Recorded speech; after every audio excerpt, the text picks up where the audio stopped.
సుబ్రహ్మణ్యేశ్వర స్వామి వారి యొక్క వైభవాన్ని గురించి 4 రోజుల పాటు ప్రసంగాలు చేసి 5వ నాడు సుబ్రహ్మణ్య కళ్యాణం చెయ్యాలి అనేటటువంటి సంకల్పం కలగడం, ఏ మహానుభావుని యొక్క కులదైవం సుబ్రహ్మణ్యుడో, ఏ మహానుభావుడు చేసినటువంటి గురు పౌర్ణమి ఉత్సవాలలో వాడినటువంటి వస్త్రం ఇప్పటికీ కూడా స్వామినాథుడి దేవాలయానికి వెడుతుందో, ఏ మహానుభావుడు సన్యసించకముందు పూర్వాశ్రమ నామం స్వామినాథన్నో, ఏ మహానుభావుడు సుబ్రహ్మణ్య స్వరూపుడై భారతదేశం అంతటా అపరశంకరులై పాదచారి అయి పర్యటించారో, ఏ మహానుభావుడు సన్యాసాశ్రమ ధర్మాన్ని 100కి 100 పాళ్ళు పాటించారో, త్రేతాయుగంలో రామచంద్ర ప్రభువు తర్వాత మళ్ళీ కలియుగంలో ధర్మాన్ని తూచా తప్పకుండా పాటించినటువంటి ఏకైక వ్యక్తిగా పేర్గాంచినటువంటి ఏ మహాపురుషుడు ఉన్నాడో,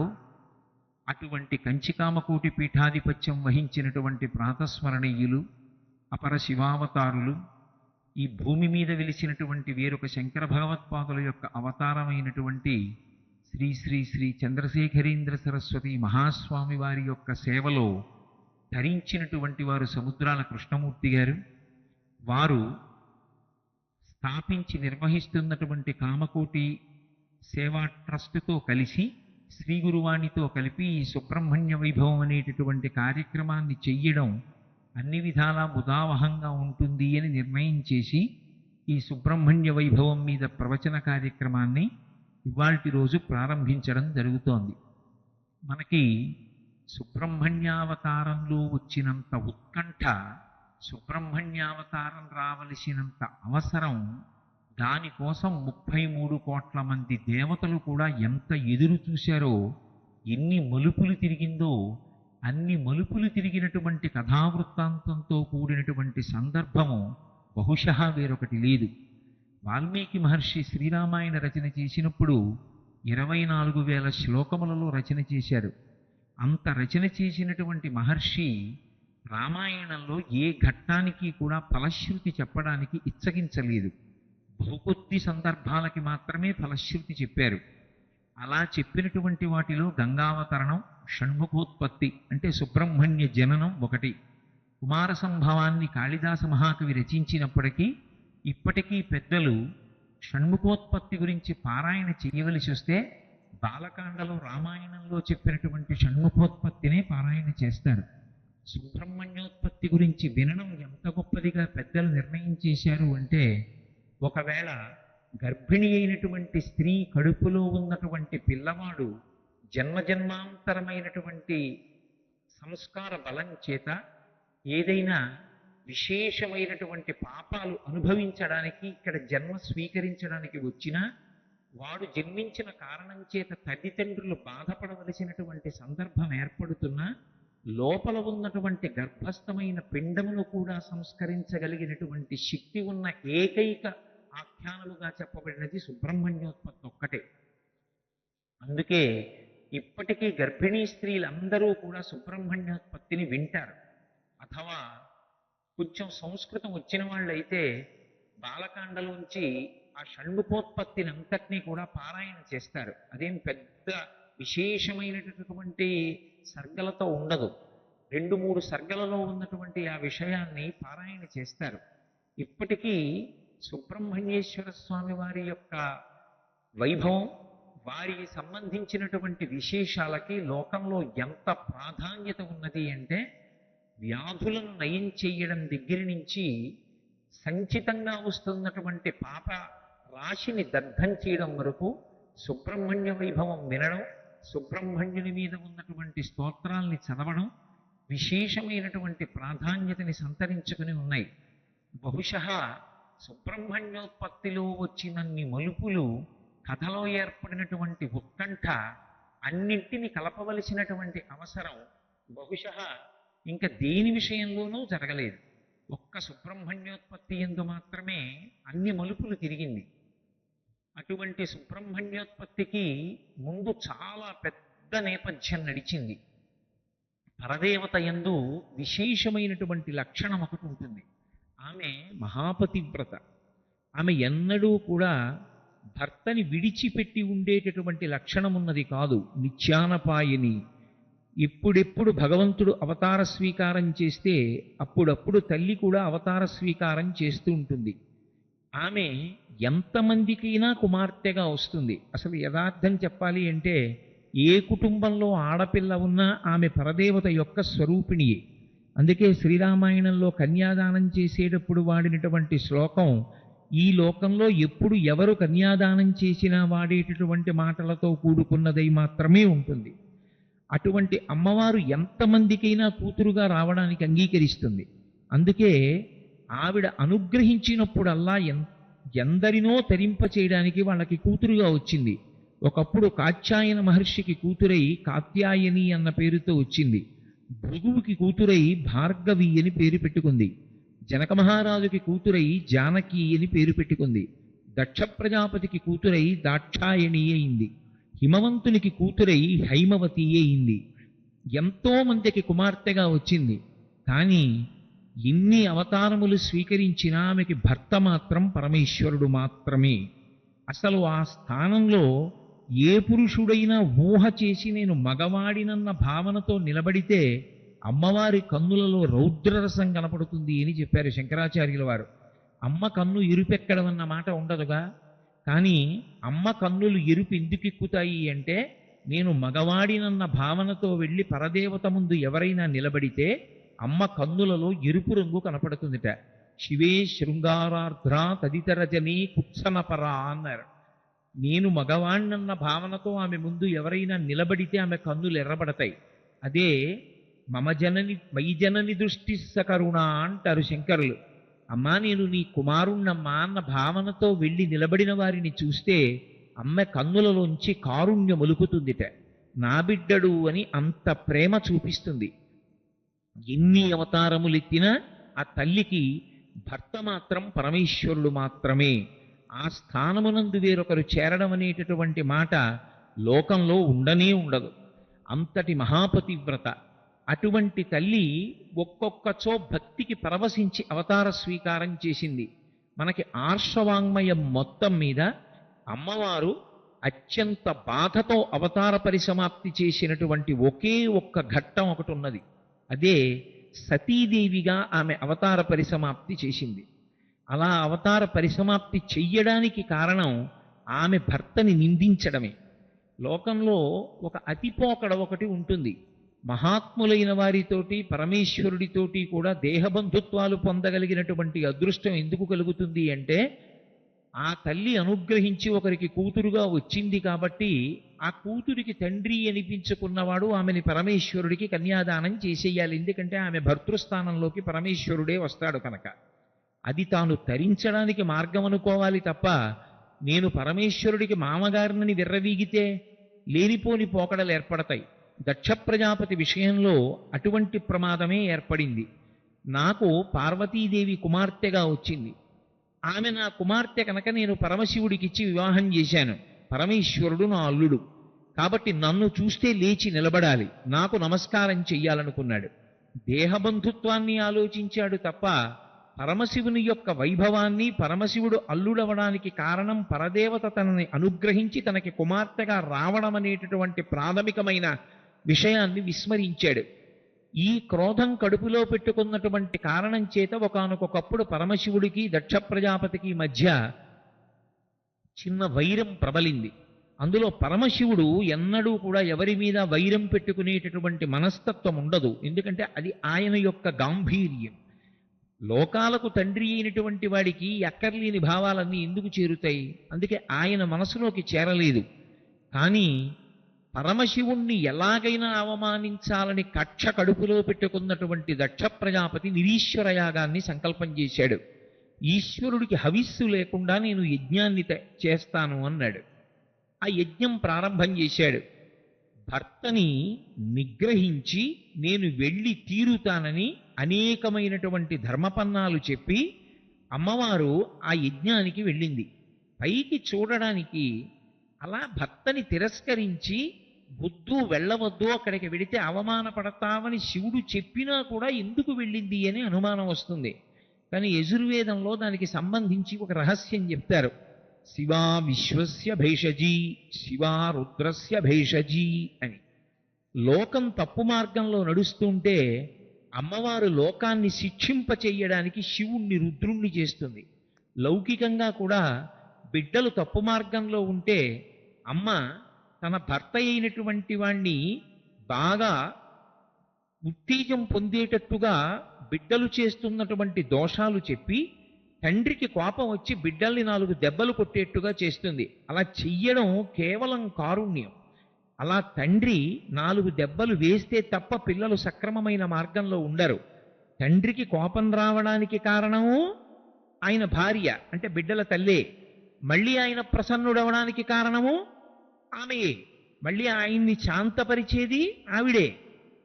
అదే పాత్ర ఈ విశ్వమంతటికీ కలిపి తల్లిదండ్రులుగా వాగర్ధావివ సంపృక్తం వాగర్ధ ప్రతిపత్తయే జగత పితరౌ వందే పార్వతీ పరమేశ్వరౌ కనుక పార్వతీదేవి నిర్వహిస్తూ ఉంటుంది. అందుకే అమ్మవారు పరమశివుడు కాదన్నా కూడా దక్ష ప్రజాపతి చేస్తున్నటువంటి యాగానికి వెళ్ళి ఆయనని సూటిగా ఒక ప్రశ్న వేసింది. నీ బాధంతా ఏమిటి? పరమశివుడు పూజార్హుడు కాడు, అందుకని నేను ఆయనని ఆహ్వానించనని అంటున్నావు.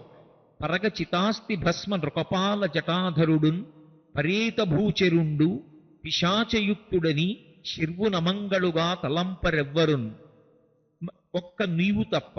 మరి వాక్పతి ముఖ్యులు మహాత్ము చరణ సరోజ రేణువులన్ సమ్మతిదాల్పరె మస్తకంబులన్ అని అడిగింది. ఏమయ్యా, శివుడు పూజనీయుడు కాడు, ఎక్కడో శ్మశానంలో ఉంటూ ఉంటాడంటున్నావు. అది నిజమైతే నిజంగా పరమశివుడు పూజార్హుడు కాకపోతే చతుర్ముఖ బ్రహ్మ వంటి వారు కూడా వచ్చి ప్రతిరోజు పరమశివుని పాదములకు అంటుకున్నటువంటి ఆ రేణువులను పదరజస్సుని తీసి తమ తలల మీద ఎందుకు చల్లుకుంటున్నారు? నిన్ను కన్నవాడు చతుర్ముఖ బ్రహ్మ, నీ తండ్రే పరమశివుడి పాదములకు అంటుకున్న రజస్సుని కిరీటం మీద చల్లుకుంటుంటే కుమారుడవైనటువంటి నీకు ఏర్పడినటువంటి అభ్యంతరం ఏమిటి? ఆయన శ్మశానంలో ఉండడానికి కారణం వేరు. అనుశాసనిక పర్వంలో చెప్పాడు. లోకంలో నా అంత వాణ్ణి నేనని రకరకాలైనటువంటి అహంకారాలని చూపించుకుంటూ బ్రతికినటువంటి వాళ్ళు శరీరం విడిచిపెట్టినప్పుడు చిట్ట చివర ఒక్కడిని తీసుకెళ్ళి శ్మశాన వాటికలో దహనం చేసేస్తే ఆ శరీరంలోంచి ఉద్గతమైపోయినటువంటి జీవుడు పైకి లేచి నిలబడి చూసుకుంటూ ఉంటాడు. ఆఖరికి కల్లరి బొమ్మయవు కాయంబునొల్ల తన శరీరం కూడా కాలిపోతూ ఉంటుంది.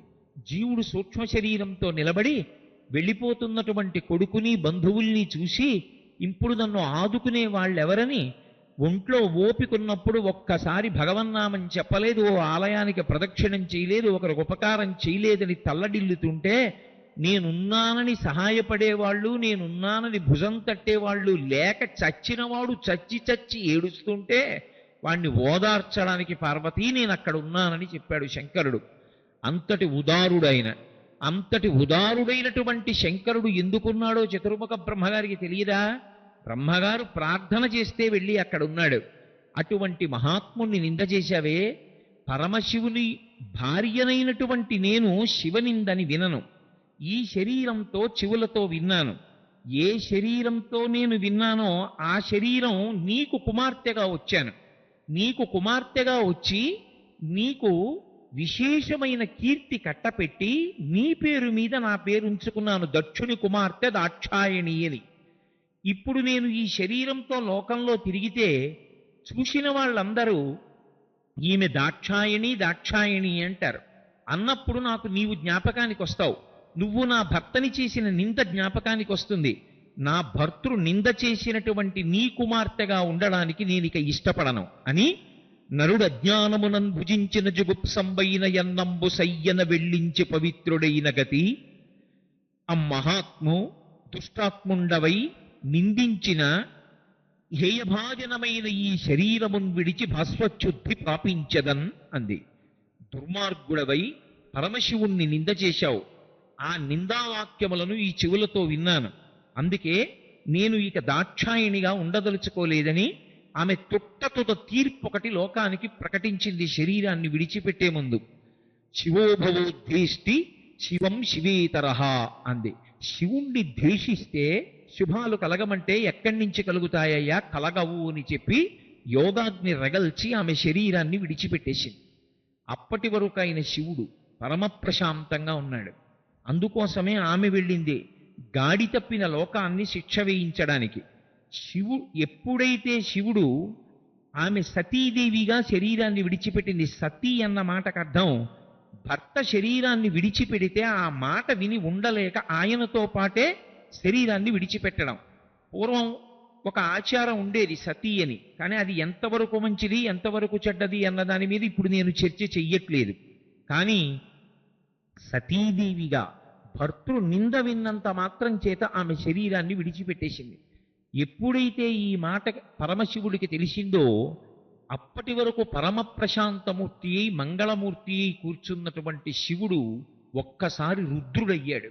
ఉగ్రమూర్తి అయి లేచి నిలబడి ఆజ్యుండుగ్రుడు నీలకంఠుడి దైత్యారాతి దష్టోష్టుడై ఆజ్యభూరి మృగేంద్ర ఘోషమున భీమ ప్రక్రియం నవ్వుచున్ విద్యుద్వహ్ని శిఖా సముచ్చయ రుచిన్ వెల్గొందు చెంచజ్జటన్ సద్యక్రోధముతోడ పూంచి వైచన్ క్షమాచక్ర మధ్యంబున మహాగ్రహాన్ని పొంది ఆ ఉన్నటువంటి జటాజూటంలోంచి ఒక జటని పిరికి కైలాస పర్వతంలో ఉన్న ఒక రాతికేసి కొట్టాడు. కొట్టేటప్పటికే ఆ రాతికి తగిలినటువంటి జటలోంచి ఆ ఘర్షణలోంచి ఒక భయంకరమైనటువంటి స్వరూపం ఒకటి ఆవిర్భవించింది. అభ్రంలిహాదభ్ర విభ్రమాభ్రభ్రమ కృన్నీల దీర్ఘ శరీరమర ప్రజ్వలజ్వలన దీప్త జ్వాలికాజాల జజ్వల్యమాన కేశములు మెరయ జండ దిగ్వేదండ శుంఠాబదుర్దండ సహస్రద్యుతిహేతి సంఘమొప్ప వీక్షణద్యుతిలోక వీక్షణతటిలో దుర్నిరీక్షమగుచు గ్రకచ కఠిన కరాళ దంస్ట్రలు వెలుంగ ఘన కపాలాస్తి మలికలు దనర అఖిలలోక భయంకరుండగుచు వీరభద్రుడయించమారట రుద్రుడగుచు. పరమ భయంకరమైనటువంటి స్వరూపంతో భూమ్యాకాశములు నిండిపోయేటట్టుగా అగ్నిహోత్రం వెలుగుతున్నటువంటి వెంట్రుకలతో సహస్ర బాహువులతో ఆయుధాలు పట్టుకుని వీరభద్రుడు ఉదయించి పరమశివుని యొక్క ఆజ్ఞ మేరకి దక్షయజ్ఞాన్ని ధ్వంసం చేశాడు. తర్వాత మళ్ళీ పరమశివుడు అనుగ్రహించాడు, దక్ష ప్రజాపతి బతికాడు, దక్షుని యొక్క యాగం పూర్తయిపోయింది. కానీ అమ్మవారు మాత్రం సశరీరంగా లేదు. ఆమె పరమశివుని యందు ఐక్యమైపోయింది. ఇప్పుడు ఆమె మళ్ళీ శరీరంతో బయటికి రావాలి. ఆమె శరీరంతో పైకి రావడం అంటే మళ్ళీ పరమభక్తితో ప్రార్థించిన వాడు ఎవరుంటారో వారి కడుపున కుమార్తెగా వస్తుంది. ఎందుకు వస్తుంది అంటే మళ్ళీ వాళ్ళని అనుగ్రహింపచెయ్యాలి. ఇప్పుడు పార్వతీదేవి పక్కన లేదు. పక్కన లేకుండా శివుడు ఒక్కడే ఉన్నాడు. ఇది రాక్షసులకు వేరు విధంగా అర్థమవుతుంది. వేరు విధంగా అర్థమైనటువంటి రాక్షసులలో పరమ ప్రముఖుడైనటువంటి వాడు ఒకడున్నాడు. వాడి పేరు తారకాసురుడు అంటారు. సుబ్రహ్మణ్య జననం వెనక ఇంత పెద్ద కథ నడవవలసి వచ్చింది. ఆ తారకాసురుని యొక్క తండ్రి పేరు వజ్రాంగుడు. ఆయన కశ్యప ప్రజాపతి దితి యొక్క కుమారుడు. ఆ వజ్రాంగుడు బ్రహ్మదేవుని గురించి ఘోరమైన తపస్సు చేశాడు. బ్రహ్మదేవుడు ప్రత్యక్షమయ్యాడు. ఎవరి కర్తవ్యతానిష్ట వాళ్ళది. అంత భక్తితో ఆరాధన చేసినప్పుడు ప్రత్యక్షం అవ్వాలి. చతుర్ముఖ బ్రహ్మగారు ప్రత్యక్షమై నీకేం కావాలని అడిగారు. నాకు ఈ లోకంలో ఎవ్వరికీ లేనంత బలం కావాలని అడిగాడు. ఆయన ఆ వరాన్ని ఇచ్చి ఎప్పుడూ ఒక పరాకు మాట చెప్తుంటాడు, దీన్ని 10 మంది శ్రేయస్సుకు ఉపయోగించు, స్వార్థానికి ఉపయోగించకు అన్నాడు. రాక్షసుడు అన్న మాటకి మానవుడు అన్న మాటకి ఒక్కటే తేడా. మానవ అన్న మాటకు అర్థం ఏమిటంటే మర్త్యలోకమునందు పుట్టినవాడు అని. ఈ లోకంలో పుట్టినవాడు శాశ్వతంగా ఉండడం అనేటటువంటిది కుదరదు. అలా శరీరం పడిపోతుంది అన్న వాళ్ళందరూ కూడా ఈ లోకంలో పుడతారు. భూలోకంలో పుట్టారు అంటే దాని అర్థం ఏమిటంటే ఏ శరీరంతో వచ్చాడో ఆ శరీరం కొంతకాలానికి పడిపోతుంది. అసలు మనుష్యుడు వేదాన్ని ప్రమాణంగా అంగీకరించి బుద్ధిని సక్రమంగా వినియోగించుకొని జాగ్రత్తగా జీవించడం అన్నది ఎప్పుడు అభ్యాసంలోకి వస్తుంది అంటే మృత్యువుని అంగీకరించినప్పుడే జరుగుతుంది. ఎంతకాలం ఉంటావు శరీరంలో? ఇంకో 20 ఏళ్ళు ఉండొచ్చు. మహా ఉంటే ఇంకో 5 ఏళ్ళు, ఇంకో 25 ఏళ్ళు ఉండొచ్చు. అప్పుడు పడిపోతుందా శరీరం? పడిపోయిన తర్వాత జీవుడు వెళ్ళి నిలబడాలా పరమేశ్వరుడి ముందు? ఆయన అడుగుతాడా, ఏమిరా ఇన్నేళ్ళు ఉంచాను శరీరంలో, ఏం చేశావు, ధార్మికంగా బ్రతికావా అని అడిగితే ఆయనకి జవాబు చెప్పడానికి నా దగ్గర సమాచారం ఉండదేమోనని భయపడి ధార్మికంగా బ్రతికిన వాడు ఎవరుంటాడో వాడు అలా బ్రతకడానికి మొదటి కారణం మృత్యువుని అంగీకరించడమే. పక్కవాడంటే తెలివి తక్కువ వాడై చచ్చిపోయాడు, మా తాతగారు తండ్రి గారు బతకడం తెలియక చనిపోయారు, నేనెందుకు చనిపోతానండి అనుకున్నవాడు ధర్మాన్ని పాటించడంలో ఆ త్వర ఉండదు. మృత్యువు వచ్చి తీరుతుంది మర్త్యలోకంలో ఉన్నవాడికి. రాక్షసులకు ఉండేటటువంటి లక్షణం ఏమంటే భోగం అనుభవించాలి, ఎప్పుడూ భోగం అనుభవించాలి. ఎప్పుడూ భోగం అనుభవించాలి అన్న మాటకి హద్దు ఎక్కడ ఉంటుంది? ఎక్కడెక్కడ ఎవడు ఒక గొప్ప విషయాన్ని అనుభవిస్తున్నాడని తెలిసినా దాన్ని తనదిగా అనుభవిస్తూ ఉంటాడు. అది అలా తెచ్చుకోవడానికి శరీరానికి చాలా బలం కావాలి, పరాక్రమం కావాలి. పరాక్రమం ఉండాలి, దానితో పాటు దీర్ఘాయుష్మంతుడై చచ్చిపోకుండా ఉండగలిగిన లక్షణం ఉండాలి. అందుకే మీరు ఎప్పుడు రాక్షసుల యొక్క కోరికలు చూడండి, వాళ్ళు ముందడిగేది ఏదంటే విశేషమైన బలం అడుగుతారు. రెండోది ఏమడుగుతారంటే మేము చచ్చిపోకూడదని అడుగుతారు. బ్రహ్మగారు ఎప్పుడూ ఒక మాట చెప్తారు, అలా కుదరదయ్యా, శరీరం అన్నాక పడిపోతుంది. ఇంకొక మాట అడుగంటారు. బ్రహ్మగారిని బుట్టలో పెట్టానని వాడు అనుకుంటాడు, ఏదో గాలిన్ కుంభిని అగ్నియంబువల ఆకాశ స్థలిందిక్కులన్ రేలన్ ఘస్రములం తమ ప్రభల భూరిగ్రాహ వ్యాళాదిచ్చరాది జంతు కలహ వ్యాప్తిన్ అని పెద్ద దండకం ఒకటి చదువుతాడు. ఏదో ఆకాశంలో, భూమి మీద, బయట, లోపల బ్రతుకున్న దాంతో చనిపోయిన దాంతో ఇన్ని వరాలు అడిగి వీటితో నేను చనిపోనండి, తథాస్తు అంటాడు. ఇంకా నన్ను చంపేవాడెవరు? అందుకే రాక్షసులు వెంటనే యుద్ధానికి ఎవరి మీదకి వెడతారంటే స్వర్గలోకం మీదకి వెడతారు. అక్కడ భోగాలు ఉంటాయి, అది అనుభవించాలి. అందుకని స్వర్గలోకాన్ని స్వాధీనం చేసుకుంటారు. వజ్రాంగుడిది కూడా అదే లక్షణం. కోరి కోరి కోరి కోరి అటువంటి కొడుకు పుట్టాలని తపస్సు చేసి కంది దితి. ఆయన శరీరము వజ్రముతో సమానమై ఉండేది. అందుకే గదాప్రహారముల చేత కూడా ఆయన సొక్కేవాడు కాదు. అటువంటి కొడుకుని కంది ఆయన తపస్సు చేసి వరాలు పొందాడు. పొంది దేవేంద్రుణ్ణి కూడా బంధీకృతుణ్ణి చేసి తీసుకొచ్చి కారాగారంలో పడేసి భోగములను అనుభవిస్తున్నాడు. పౌరాణికంగా ఒక కథ వినేటప్పుడు అది ఎప్పుడో జరిగిపోయిన కథగా వింటే చరిత్ర అవుతుంది. అప్పుడు చరిత్ర మనకేం ఉపయోగంగా పనికిరాదు. కానీ మనం కూడా జీవితంలో ఎక్కడ అటువంటి పొరపాటు చేస్తున్నామో, ఎక్కడ దాన్ని దిద్దుకోవలసి ఉంటుందో గ్రహించాలి అంటే అందులో ఉండేటటువంటి తత్వాన్ని పరిశీలనం చేయవలసి ఉంటుంది. కాబట్టి ఇప్పుడు ఇంద్రుణ్ణి బంధీకృతుణ్ణి చేసి ఆయన సమస్త భోగములను అనుభవిస్తున్నాడు. ఎంత పదవి లేకపోయినా ఇంద్రుణ్ణి కూడా తీసుకెళ్లి బంధీకృతుణ్ణి చేస్తే దేవతల గౌరవం ఏమవుతుంది? దేవతలందరూ వెళ్ళి సృష్టికర్త అయిన బ్రహ్మగారికి చెప్పుకున్నారు. ఎందుకని? వరాలు ఇచ్చినవాడు ఆయనే. బ్రహ్మ అనేటటువంటి పదవికి ఒక గౌరవం ఉంటుంది. ఏమిటా గౌరవం అంటే ఆయన ఇంటికంతటికీ పెద్దవాడు. ఈ సృష్టిని అంతటినీ చేసినటువంటి వాడు చతుర్ముఖ బ్రహ్మ. నన్ను కన్న తండ్రి నా పట్ల ఎలా సృష్టికర్తయో, మా నాన్నగారు శ్రీరామనవమి వస్తోందండి ఏదైనా డబ్బులు ఇవ్వండి అని ఎవరైనా అడిగితే ఓ 116 చందా రాసేసి రసీదు తీసేసుకుని వెళ్ళి మా అబ్బాయిని అడిగి తీసుకోండి అన్నారు అనుకోండి. ఆ శ్రీరామనవమి ఉత్సవం చేస్తున్న వాళ్ళు మా ఇంటికి వచ్చి మీ నాన్నగారు 116 రాసి రసీదు తీసుకున్నారు, ఇంటికి వెళ్ళి మీ దగ్గర తీసుకోమన్నారు, అయ్యా 116 ఇవ్వండి అని అడిగారు అనుకోండి. మా నాన్నగారికి పదవీ విరమణ చేసి 10 ఏళ్ళు అయింది, అలాగే వ్రాస్తుంటారు ఆయన బుద్ధి లేక. ఆయన దగ్గరే పుచ్చుకోండి, ఆయన చెప్తే నేను ఇస్తానని ఎందుకు వచ్చారన్నాడు అనుకోండి. ఇప్పుడు తండ్రి గౌరవం కాదు పోయేది, ముందు పోయేది తన గౌరవం. ఇంటి యజమాని గౌరవాన్ని నిలబెట్టడం ప్రథమ కర్తవ్యం ఎవరికైనా కూడా. అలా సృష్టికర్త అయినటువంటి బ్రహ్మగారి యొక్క గౌరవాన్ని నిలబెట్టవలసిన అవసరం ఒకటి ఉంటుంది. కాబట్టి వజ్రాంగుణ్ణి కన్న తండ్రి కశ్యప ప్రజాపతి ఈ చతుర్ముఖ బ్రహ్మగారితో కలిసి కొడుకైన వజ్రాంగుడి దగ్గరికి వెళ్ళాడు. ఎంత నువ్వు బలపరాక్రమములు పొందిన వాడివైనా దేవేంద్రుణ్ణే తీసుకొచ్చి కారాగారంలో బంధీకృతుణ్ణి చేస్తే ఏమి మర్యాదగా ఉంటుందిరా, విడిచిపెట్టమన్నాడు. చతుర్ముఖ బ్రహ్మగారే నడిచొచ్చినటువంటి కారణం చేత ఇంద్రుణ్ణి విడిచిపెట్టాడు. అయితే వజ్రాంగుడి విషయంలో ఒక అద్భుతం జరిగింది. ఎవరికీ లభించనటువంటి మనస్థితి వజ్రాంగుడికి దొరికింది. రాక్షసుల్లో కూడా మెరుపులు ఉంటారు. ప్రహ్లాదుడు లేడు, వజ్రాంగుడు అటువంటి మెరుపు. ఆయనకి మనసులో ఒక భావన వచ్చింది. ఎంతో తపస్సు చేస్తే ఈ బ్రహ్మగారు నాకు ప్రత్యక్షమయ్యారు. ఈయన వలన నేను ఎంతో శక్తిని పొందాను, ఎన్నో భోగాలు అనుభవించాను. కానీ ఎన్నాళ్ళు ఇలా భోగాలు అనుభవించడం? ఈ భోగాలు అనుభవించాలనేటటువంటి కుతూహలం ఏర్పడడానికి కారణం రజోగుణం, తమోగుణం.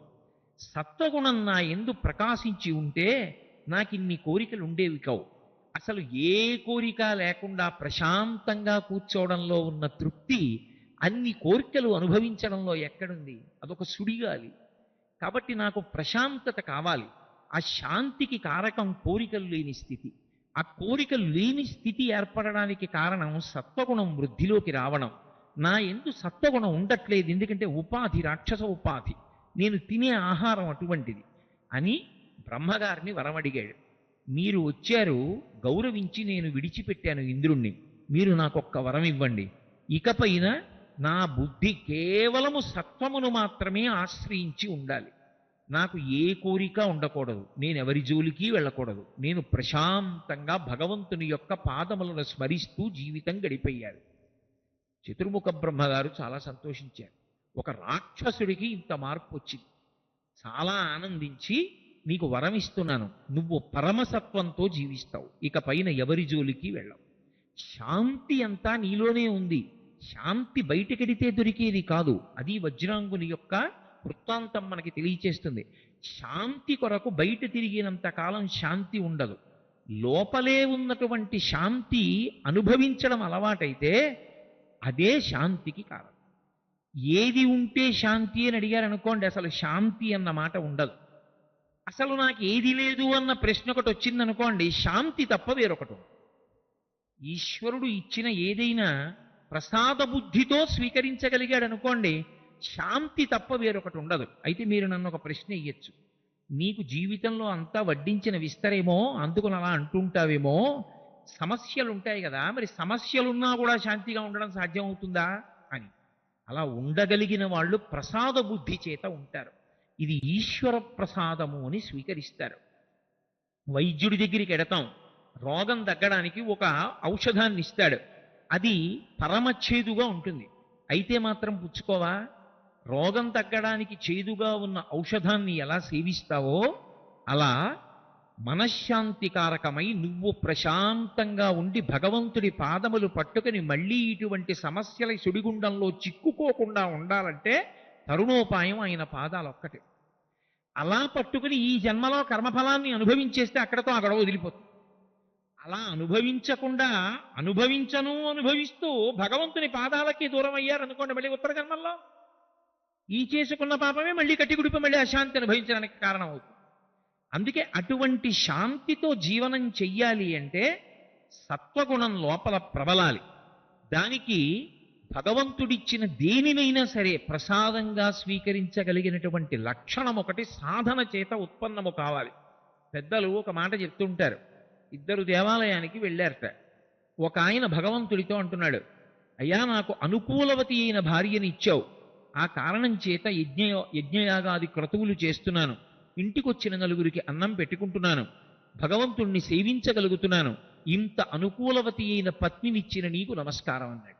ఆయన వెళ్ళిన 10 నిమిషాలకి ఇంకో ఆయన వచ్చాడు, అయ్యా పరమగయ్యాళి భార్యనిచ్చావు, నేను ఏదైనా ఒక సంకల్పం చేస్తే అది జరగడానికి వీల్లేదంటుంది, అంత వ్యతిరేక ధోరణితో ప్రవర్తించగలిగిన గయ్యాళి భార్యని ఇచ్చావు కనుకనే నాకు వైరాగ్యం వచ్చింది, నాకు ఈ లంపటం మీద అసహ్యం కలిగింది.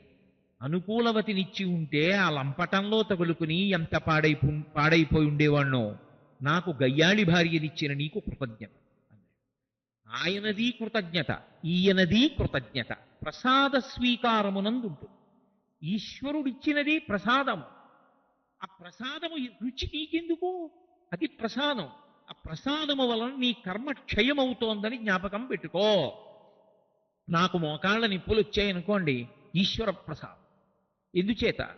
ఎప్పుడో ఏ కుక్క మోకాల మీదో కొట్టుంటాను, పాపం అది చాలా కాలం బాధపడి ఉంటుంది, అందుకే తొందరగా మోకాళ్ళ నొప్పులు వచ్చేస్తే ఇప్పుడు నేను చేసినటువంటి పాపం క్షయమైపోతోంది.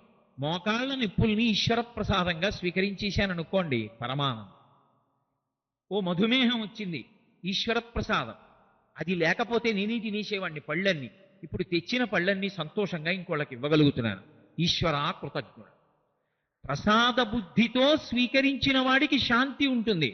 ప్రసాద బుద్ధితో స్వీకరించకుండా నాకు ఇలా కాకుండా ఇంకోలా ఉండి ఉంటే నేను బాగుండేవాణ్ణి. సంఘర్షణ మాత్రమే.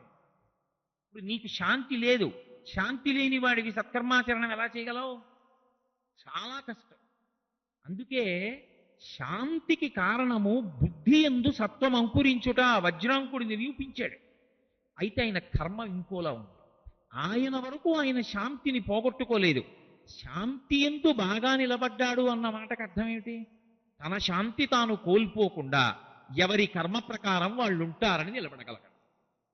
చతుర్ముఖ బ్రహ్మగారు వెళ్ళిపోతూ వెళ్ళిపోతూ ఒక పెద్ద పరీక్ష పెట్టి వెళ్ళాడు. బాగా ఊంచుకునే లక్షణం ఇవ్వాలి. పరమ ప్రశాంతంగా ఉండడానికి కావలసిన వాతావరణం అంతా ఇచ్చి వెళ్ళిపోయాడు అనుకోండి, శాంతిగా ఉండడంలో గొప్పే ఉంది. పరమ ప్రశాంతంగా ఉండడానికి వ్యతిరేకమైన వాతావరణం ఇచ్చారనుకోండి, అప్పుడు కూడా ప్రశాంతంగా ఉన్నారనుకోండి, ఇప్పుడు సత్వం బాగా ఏర్పడిందని గుర్తు. అందుకే వెళ్ళిపోతూ వెళ్ళిపోతూ వరాంగి అని ఒక అత్యంత అందమైన స్త్రీని సృష్టించి బహుమానంగా ఇచ్చి వెళ్ళిపోయాడు. ఆ వరాంగి విశేషంగా సేవించింది వజ్రాంగుణ్ణి. చాలా కాలం సేవించిన తరువాత చేసిన సేవలకి తృప్తి పడ్డాడు వజ్రాంగుడు. భార్యని పిలిచి, ఓ వరాంగి, నిన్ను నాకు చతుర్ముఖ బ్రహ్మగారు ప్రసాదించాడు. ఆయన ప్రసాదంగా నిన్ను స్వీకరించాను, భార్యాస్థానంలో కూర్చోపెట్టాను. ఇంతకాలం సేవించావు, నన్నేం అడగలేదు. ఇది శాంతిగా ఉన్నట్టు కనబడి శాంతి లేకపోవడానికి, శాంతిగా ఉన్నట్టు కనపడి శాంతి యందు నిలబడడానికి ఎంత తేడా ఉంటుందో చూపిస్తున్నారు. అంత గొప్పగా భర్తని అనువర్తించినట్లు కనపడింది, అన్ని సేవలు చేసినట్లు కనపడింది. పిలిచి అడిగాడు వజ్రాంగుడు, ఇంతకాలం సేవించావు కదా, ఏ కోరికతో సేవించావు? నీకేమైనా కోరిక ఉందా? చెప్పు, నీ కోరిక తీరుస్తానన్నాడు. ఆవిడంది, విష్ణువుని ప్రబలంగా ద్వేషించేటటువంటి వాడు, లోకాలన్నింటినీ కూడా బాధ పెట్టగలిగినటువంటి వాడు, అపారమైన బలవంతుడు, ఎవడి పేరు చెప్తే దేవతలు కూడా ఏడుస్తారో అటువంటి వాణ్ణి నాకు కొడుకుగా కటాక్షించు. పరమ ప్రశాంతంగా ఉన్నాడు కదా వజ్రాంగుడు. అంత ప్రశాంతంగా ఉన్నటువంటి తటాకంలో, అలలు లేని తటాకంలో ఎవరో రాయి విసిరారనుకోండి, మళ్ళీ అలలు వస్తాయి. కానీ అలలకున్న లక్షణం ఏమిటంటే అవి మళ్ళీ ఒడ్డుకెళ్ళి వెనక్కి వచ్చి ఆ సరోవరంలోనే కలిసిపోతాయి. మళ్ళీ సరోవరం ఏ కదలిక లేకుండా చూసుకుంటే అలాగే ఉంటుంది ప్రశాంతంగా. ఆయన బాధపడ్డాడు, నేను సత్వగుణాన్ని ఆశ్రయించాను, ఎవ్వరికీ బాధ కలగడానికి కారణం కాకూడదనుకున్నాను, పరమ ప్రశాంతంగా ఉన్నాను. ఈ వజ్రాంగి నన్ను ఇంతకాలం అనువర్తించింది. తీరా కోరమంటే విష్ణుద్వేషి, విష్ణువు యొక్క బాధకి కారణమయ్యేవాడు కావాలంది. విష్ణు భగవానుడు స్థితికారుడు, ఆయన ఎప్పుడూ ధర్మాన్ని నిలబెడుతుంటాడు. ఆయన అవతారం తీసుకున్నాడు అంటే ధర్మాన్ని నిలబెట్టడానికే, ధర్మము పట్ల వ్యతిరేకులైన వారిని శిక్షించడానికే వస్తాడు. శ్రీ మహావిష్ణువుని బాధ పెట్టగలిగిన కుమారుడు కావాలని అడిగింది ఈ వరాంగి. ఇప్పుడు ఈమె కోరిక తీరిస్తే లోకములకు బాధకి నేను కారణము కాలా? అశాంతి పొంది కర్తవ్యతానిష్టయందు శాంతి పొంది. ఇది చాలా పెద్ద మాట సుమండి, చాలా గంభీరమైన మాట నేను వాడింది. కర్తవ్యత నిష్ట పరమశాంతికి కారణం. బాధ్యత అన్న మాట అందుకే ఉండదు. మీరు కావ్యాల్లో కానీ పురాణాల్లో కానీ ఇది నా బాధ్యత అండి అని ఎవరనరు. కౌసల్యా సుప్రజా రామ పూర్వా సంధ్యా ప్రవర్తతే ఉత్తిష్ట నరశార్దూల కర్తవ్యం దైవమాన్నికం అంటే. కర్తవ్యం, రామ నీవు క్షత్రియుడవు, యజ్ఞోపవీతం ఉంది. పూర్వా సంధ్యా ప్రవర్తతే, పూర్వసంధ్య ఎందు సూర్యుడు ఉదయిస్తున్నాడు, లే. ఎందుకు లేవాలి? కర్తవ్యం దైవమాన్నికం, సంధ్యావందనం చెయ్యాలి కాబట్టి లే. ఒకవేళ రాముడు లేవకుండా ఇట్నుంచి అటు దొర్లి పడుకుంటే మళ్ళీ చెప్తాడు విశ్వామిత్రుడు, రామ నిద్రలే, సంధ్యావందనం చెయ్యి అని చెప్తాడు. ఒకవేళ మధ్యాహ్నం వరకు రాముడు అలాగే పడుకుంటే మళ్ళీ అదే చెప్తాడు, మాధ్యాహ్నిక సంధ్య చెయ్యాలి రామా లే అంటాడు. సాయంకాలం వరకు పడుకుంటే మళ్ళీ ఇదే చెప్తాడు, సాయంకాలం రామ సాయంకాలం సంధ్యావందనం చెయ్యాలి లే అంటాడు. ఎంత చెప్పినా లేవడు. ఈ రాముడికి చెప్పడం ఎందుకని మానేస్తాడా? అవతలవాడు చేశాడా చెయ్యలేదా నీ నెత్తి మీద పెట్టుకుంటే బాధ్యత. అవతలవాడు చేశాడా చెయ్యలేదా తో సంబంధం లేదు. సంధ్యావందనం యొక్క గౌరవం తెలిసున్నవాడు కనుక సంధ్యావందనం చెయ్యమని చెప్పవలసినటువంటి కర్తవ్యం తను పూర్తి చేశాడు. చెప్పడం తన కర్తవ్యం చేశాడు అంతే. అవతలవాడు చేశాడా చేయలేదా అని ఎత్తికెత్తుకుంటే బాధ్యత. తాను చెప్పాడా లేదా తన కర్తవ్యం అయిపోయింది. ఇప్పుడు పరమప్రశాంతం. రాముడు లేవలేదండి, నేను చెప్పానండి, సంధ్యావందనం చేయలేదండి అని ఓహ తల కొట్టేసుకున్నాడు అనుకోండి విశ్వామిత్రుడు. మధ్యాహ్నం ఆయన సంధ్యావందనం చేసేటప్పుడు కూడా అర్ఘ్యం ఇచ్చేటప్పుడు మంచి ఉద్రేకంతో ఉంటాడు. లేవట్లేదు రాముడు, ఓ సంధ్యావందనం చేయడు, ఏమీ చేయడు, గాయత్రి చేస్తూ ఉంటాడు కానీ ఊగిపోతూ ఉంటాడు కోపంతో. ఎందుకు ప్రశాంతంగా ఉన్నాడు విశ్వామిత్రుడు అంటే కర్తవ్యమునందు నిలబడతాడు. అందుకే శ్రీరామాయణం మీరు చదవండి, రామాయణం అంతా ఒకే మాట ఉంటుంది, కర్తవ్యం. కర్తవ్యం అన్న మాటకు అర్థం నా వైపు నుండి ధర్మం, నేను ఏది చెయ్యాలో అది చేస్తున్నానా. అవతల వారు పాటించారు, చాలా సంతోషం, ఈశ్వర కృప వాళ్ళకి అనుగ్రహించాడు, వాళ్ళు మంచి మార్గంలో వెళ్ళడానికి నన్ను కారణం చేశాడంతే. ఒకవేళ వాళ్ళు చెయ్యలేదు, ఈశ్వర వాళ్ళు చేసేటట్టుగా చెప్పగలిగిన వాణ్ణి కటాక్షించు. వాడు చేశాడా చేయలేదా అని చెప్పి నేను గంగవెర్రి లెక్కిపోకూడదు. అది కర్తవ్యం. ఆ కర్తవ్యతానిష్టయందున్న వాళ్ళు పరమ ప్రశాంతంగా ఉంటారు, ఉద్వేగానికి వాళ్ళు లోను కారు. ఆ కర్తవ్యతానిష్ట శాంతికి కారణము. దీని ఎందు వజ్రాంగుడు ఉంచుకోగలడా? ఇది బ్రహ్మగారు పెట్టిన పరీక్ష. అక్కడ నిలబడితే కదండి, అక్కడ నిలబడితే శాంతి ఎందు నించున్నాడు. అక్కడ తట్టుకోలేకపోయాడు అనుకోండి, మా ఆవిడ ఏమిటో ఇలాంటి కోరికలన్నీ అడిగింది, మళ్ళీ నా జన్మ ఇలా అయిపోయింది, అలాంటి వాడిని కనాలి ఇప్పుడు నేను అని ఓహో బాధపడిపోయి ఇంకా తర్వాత పుట్టినవాడు అల్లరి చేస్తుంటే అదంతా చూసి తాను ఏడుస్తూ కూర్చున్నాడు అనుకోండి, ఇంకా బ్రహ్మగారి వరం ఏమిటి, తనకి శాంతి ఏమిటి? శాంతికి కర్తవ్యతానిష్ట కారణమై ఉండి ఉండకపోతే, అలా మనుష్యుడు ధర్మాన్ని పాటించకపోతే అసలు శాంతి అన్న మాట దేని వలన సంభవము కాదు. ప్రతి చిన్న విషయానికి కదిలిపోతాడు, ఉత్తినే కారణం చెప్తాడంతే. ఇది కారణం, నాకు శాంతి లేదంటాడు. వాడికి అది కాకపోతే ఇంకోటి. ఎందుకంటే అది వాడి శీలంలో ఉన్నటువంటి దోషం. అసలు వాడికి శాంతిగా ఉండడానికి మార్గం తెలియదు. మార్గం తెలిసి ఉంటే వాడికి ఆ బాధ లేదు. దూర్జట ఒక మాట అన్నాడు, నిన్ను సేవింపగ నాపదల్బొడమని నిత్యోత్సవం బబ్బని జనమాతృండనని సంసార మోహంబు పైగొనని జ్ఞానము గల్గని గ్రహగతులు కుందింపని మేలు వచ్చిన రాణి అవి నాకు భూషణములే శ్రీకాళహస్తీశ్వర అన్నాడు. నిన్ను సేవిస్తున్నప్పుడు నన్ను పొగడని, ద్వేషించని, గ్రహముల యొక్క కదలికల చేత నన్ను నొక్కిని, ఏమైపోని, అవన్నీ నువ్వు నాకు ఇచ్చిన భూషణాలు. ఇప్పుడేం చేస్తావు? వాడు కదలడు, ప్రశాంతంగా ఉంటాడు లోపల. మీరు ఎదర చూద్దురు కానీ సుబ్రహ్మణ్యోత్పత్తి ఎన్ని మలుపులు తిరిగిందో చూద్దురు కానీ. ఇప్పుడు వజ్రాంగుడు ఆలోచించాడు, నాకేమి సంబంధం, ఇంత సేవించిన భార్యని నీకేం కావాలని అడిగాను, లోకకంటకుడైన కుమారుడు కావాలని అడిగింది, ఆమె కోరిక తీర్చడం నా కర్తవ్యం. ఆ కోరిక తీర్చినప్పుడు అలా కాదని ఆమె తెలుసుకుని ఉండాలి ఈ పాటికి. ఎందుకని? నా యొక్క జీవన విధానాన్ని చూసింది కాబట్టి. చూసి కూడా అలా అడిగిందంటే నేను చెప్తే విందవు. ఏమిటి ప్రయోజనం? నేను అశాంతి పొందితే తప్పకుండా వెళ్ళి తపస్సు చేశాడు. చతుర్ముఖ బ్రహ్మగారి గురించి తపస్సు చేస్తే మళ్ళీ ఆ బ్రహ్మగారే ప్రత్యక్షమయ్యాడు. అది ఇది బాహ్యంలో కథగా విన్నామనుకోండి, మన జీవితానికి ఎందుకు పనికొస్తుంది అంటే చెప్పడం కష్టం. అది జీవితానికి అన్వయం చేసుకున్న నాడు శాంతికారకం ఎక్కడుంటుందో అర్థం. ఆయన అన్నాడు, ఏం కావాలన్నాడు. ఏం కావాలని ఆయన ఎందుకు అడుగుతాడంటే, తెలియని వాడై కాదు, ఆయనకే తెలియదు అనుకోండి.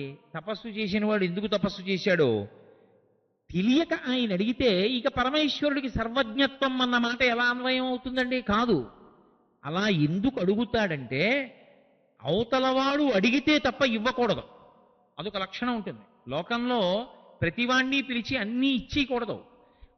కొన్ని అవతలవాడు కోరితేనే ఇవ్వాలి, అప్పుడే దానికి ఒక గౌరవం ఉంటుంది, దానికి ఒక మర్యాద ఉంటుంది. తప్ప నీ దగ్గర ఉంది అని పట్టుకెళ్ళి వాడి చేతిలో పెట్టావనుకో, వాడు వెంటనే నీ అశాంతికి కారణం అవుతాడు. మీ ఇంట్లో భగవద్గీత పుస్తకాలు ఓ 25 ఉన్నాయనుకోండి, వచ్చిన వాడికి అలా ఇచ్చేస్తానంటే భగవద్గీత 25 పుస్తకాలు నాకు అడ్డంగా ఉన్నాయని చెప్పి ఓ పనికి మాలిన వాడు ఇంటికి వస్తే వాడి చేతిలో భగవద్గీత పెట్టారనుకోండి, వాడు మీరిచ్చిన మజ్జిగే తాగేసి ఎంగిలి గ్లాస్ ఎక్కడ పెట్టాడో అక్కడే భగవద్గీత పెడతాడు. అప్పుడు నేనే ఏడవాలి ఇచ్చినందుకు. వీడికి ఎంగిలి మజ్జిగ గ్లాసు పెట్టిన చోట భగవద్గీత పెట్టకూడదని తెలియదు, వీడికి భగవద్గీత ఇచ్చానని. అందుకే కొన్ని కొన్ని అడిగితేనే ఇవ్వాలి తప్ప అడగకుండా ఇవ్వకూడదు. అలా అడగడమైనా వచ్చింది ఆ సంస్కార బలంతో చూస్తాడు బ్రహ్మగారు.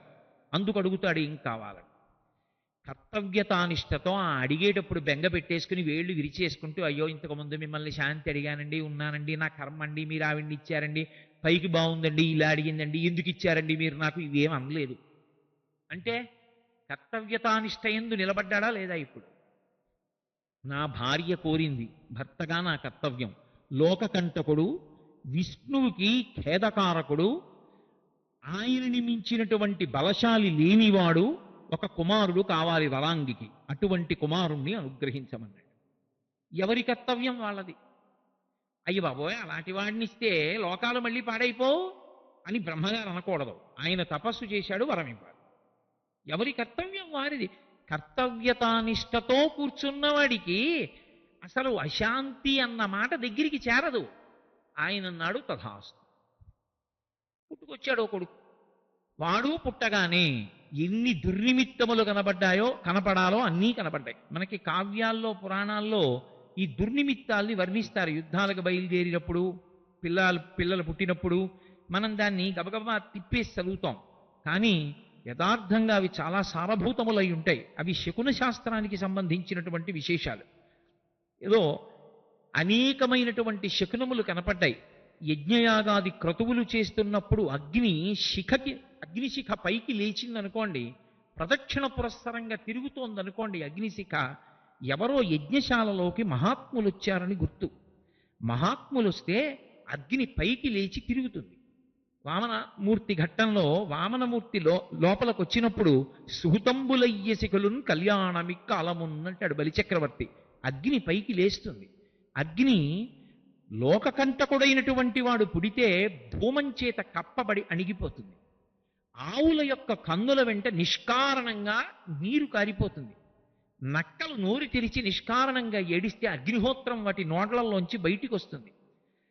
భయంకరమైనటువంటి దుశ్శకున స్వరూపమైన పక్షులు భూమికి దగ్గరగా వచ్చి పెద్దగా అరుస్తూ తిరుగుతాయి. రాబందులు, గ్రద్దలు వంటివి. దిక్కులన్నీ కూడా అకస్మాత్తుగా చీకట్లు కమ్మి ధూళి పైకి ఎగురుతుంది. కంటికి సరిగా ఎదురుగుండా ఉన్న వస్తువు కనపడదు. ఇటువంటి దుర్నిమిత్తములు ఎన్ని కనపడాలో అన్ని కనపడ్డాయి. ఇది తపఫలమే, మర్చిపోకూడదు. ఇది కూడా తపస్సు యొక్క ఫలితమే. తారకాసుర జననం. కశ్యప ప్రజాపతి బయలుదేరి వచ్చాడు.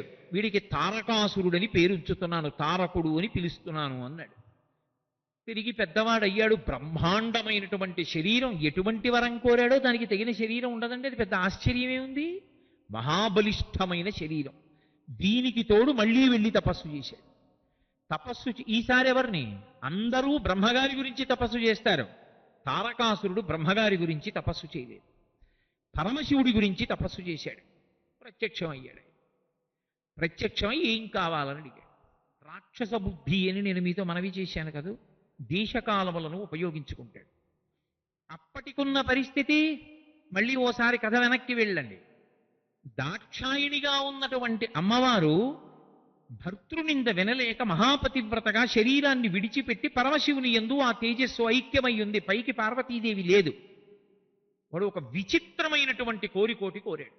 సకలలోక విధాత నీవు ప్రసన్నభావంబు పొందితేని వీరొకటి లేకుండుటయుండునే. నేను వరంబునకు తగియున్న సకల నిర్జర రాశి గెలువ శక్తి నిమ్ము పురారికి అర్భకుడు కలిగనేని సంపుగాక ఉరంబునందురుశక్తిచే అన్నాడు. ముదిగొండ నాగలింగ శాస్త్రి గారు అద్భుతమైన అనువాదం చేశారు. ఉరుశక్తిచే, విశిష్టమైన అద్భుతమైనటువంటి శక్తి కలిగిన వాడు అన్నాడు. అటువంటి శక్తివంతుడు లోకంలో ఉండడు. అంతటి మహాశక్తివంతుడు ఒకడు పుట్టాలి. వాడెవరికి పుట్టాలి? నీకు పుట్టాలి. నీకు ఎలా పుట్టాలి? నీ వీర్యము స్ఖలనమై పుట్టాలి. ఎందుకని? పరమశివుడు సంకల్పం చేత కొడుకుని కంటాడు. సంకల్పము చేత కొడుకుని కన్నవాడతో నేను చనిపోను. నీ వీర్యము స్ఖలనము కావాలి. పరమశివ వీర్యం స్ఖలనం కావాలంటే ఆయన కామమోహితుడు కావాలి. ఆయన కామమోహితుడు కావాలంటే ఆ స్థానంలో భార్యగా అసలు ఊహించి నిలబడడమే ఎవరైనా. అది ఒక్క అమ్మవారికే చెయ్యి. ఆవిడేది ఇప్పుడు లేదు. ఆమె పక్కకి రావాలి. మళ్ళీ ఆమె పక్కకి రావాలంటే పార్వతీ కళ్యాణం జరగాలి. కళ్యాణం జరగకుండా వైదిక క్రతువు లేకుండా ఎలా పక్కకు వస్తుంది అమ్మవారు? ఎక్కడో పుట్టాలి. శివుడికి ఇల్లాలు కావాలి. ఇల్లాలైన తరువాత శివుడు కామమోహితుడు కావాలి. వీర్యము స్ఖలనము కావాలి. పరమశివుడికి అద్భుతమైనటువంటి శక్తియుక్తులున్నటువంటి వాడు. ఆయన కొన్ని దివ్యవర్షములు క్రీడిస్తాడు. అంటే మన లెక్కలో అయితే కొన్ని వేల సంవత్సరములు క్రీడిస్తాడు భార్యతో. కాబట్టి కుమారుడు ఎందుకు కలుగుతాడు? అసలు భార్య లేదుగా పక్కన అని. నీ యొక్క వీర్యము స్ఖలనమైతే దాని వలన పార్వతీ స్పర్శ లేకుండా భార్య యొక్క స్పర్శ ఉండకూడదా కుమారుడు పుట్టడం? అలా కొడుకు పుడితే నే చనిపోతాను. ఉరంబునందురు శక్తిచే, నా గుండెల్లో వాడు కొట్టిన శూలానికి చచ్చిపోతాను. ఎంత విచిత్రమైన మడత చూడండి అసలు. పక్కన పార్వతీదేవి లేదా? ఆవిడ మళ్ళీ ఎక్కడో పుట్టాలా? అవతార స్వీకారం చెయ్యాలా? పార్వతీ కళ్యాణం జరగాలా? పరమశివుడి పక్కకి రావాలా? దివ్య సంవత్సరములు క్రీడించాలా? పరమశివుని యొక్క వీర్యము స్ఖలనమవ్వాలా? కానీ అది పార్వతీదేవి యందు ప్రవేశించకూడదా? ప్రవేశించకుండా కొడుకు పుట్టాలా? శుక్రశోణితముల సంఘం లేకుండా కొడుకు ఎలా పుడతాడు? ఒకవేళ వీర్యస్ఖలనమై కొడుకు పుట్టాలి. ఎవరు పట్టుకుంటారు దాన్ని? పరమశివుని యొక్క తేజస్సుని భరించగలిగినటువంటి భూతము లోకంలో లేదు. ఎందుచేత అంటే ఆయన తేజస్సు అటువంటిది, ఆయన విరాట్ స్వరూపం అటువంటిది. అగ్నిముఖంబు పరాపరాత్మకమాత్మ కాలంబు గతి రత్నగర్భ పదము శ్వశనంబు నీయుర్పురసన జలేశుండు దిశలు కర్ణంబులు దివము నాభి సూర్యుండు కన్నులు శుక్లంబు సలిలంబు జఠరంబు జలధులు చెదలు శరము సర్వౌషధులు రోమచయము శల్యంబులద్రులు మానసమృతకరండు చందములు ధాతువులు ధర్మసమితి హృదయము ఆస్య పంచకోపనిషదాక్వయంబైన నీరూపు సదసత్వమై శివాఖ్యయై స్వయం జ్యోతియై ఒప్పు ఆద్యమగుచు. అటువంటి బ్రహ్మాండమైనటువంటి తేజోరూపమైనటువంటి పరమశివుడికి ఎలా ఈ ప్రకారంగా కొడుకు పుట్టడం? అయితే ఇక్కడ మీరు నన్ను ఒక ప్రశ్న వెయ్యొచ్చు. ఏమండి, అంతకుముందు విఘ్నేశ్వరుడు ఉన్నాడు కదా, విఘ్నేశ్వరుడి చేత మరణించడా అని. అందుకు పెట్టాడు ఈ మడత. విఘ్నేశ్వరుని యొక్క ఉత్పత్తి గురించి 3 రకాలైనటువంటి విశేషాలు చెప్తారు లోకంలో. పార్వతీ పరమేశ్వరులు ఇద్దరూ కైలాస పర్వతంలో ఉన్నటువంటి చిత్రశాల యందు కూర్చున్నారు. అంటే అనేకమైనటువంటి మూర్తులు పెట్టి ఉంటాయి, తైలవర్ణ చిత్రాలు. కూర్చుని ఇద్దరు సంతోషంగా అలా చూస్తున్నప్పుడు ఇద్దరు ఒకేసారి ప్రణవం వంక చూశారు. చూసి ఆ చూడడంలో అనురాగభరితంగా చూశారు. ప్రణవంలోంచి, ఆ చిత్తరువులోంచి ఒక పిల్లవాడు జాడాడు. అందుకే ప్రణవస్వరూప వక్రతుండం. నిన్ననే కదా ముత్తుస్వామి దీక్షితారు వారి కీర్తన విన్నారు మీరు.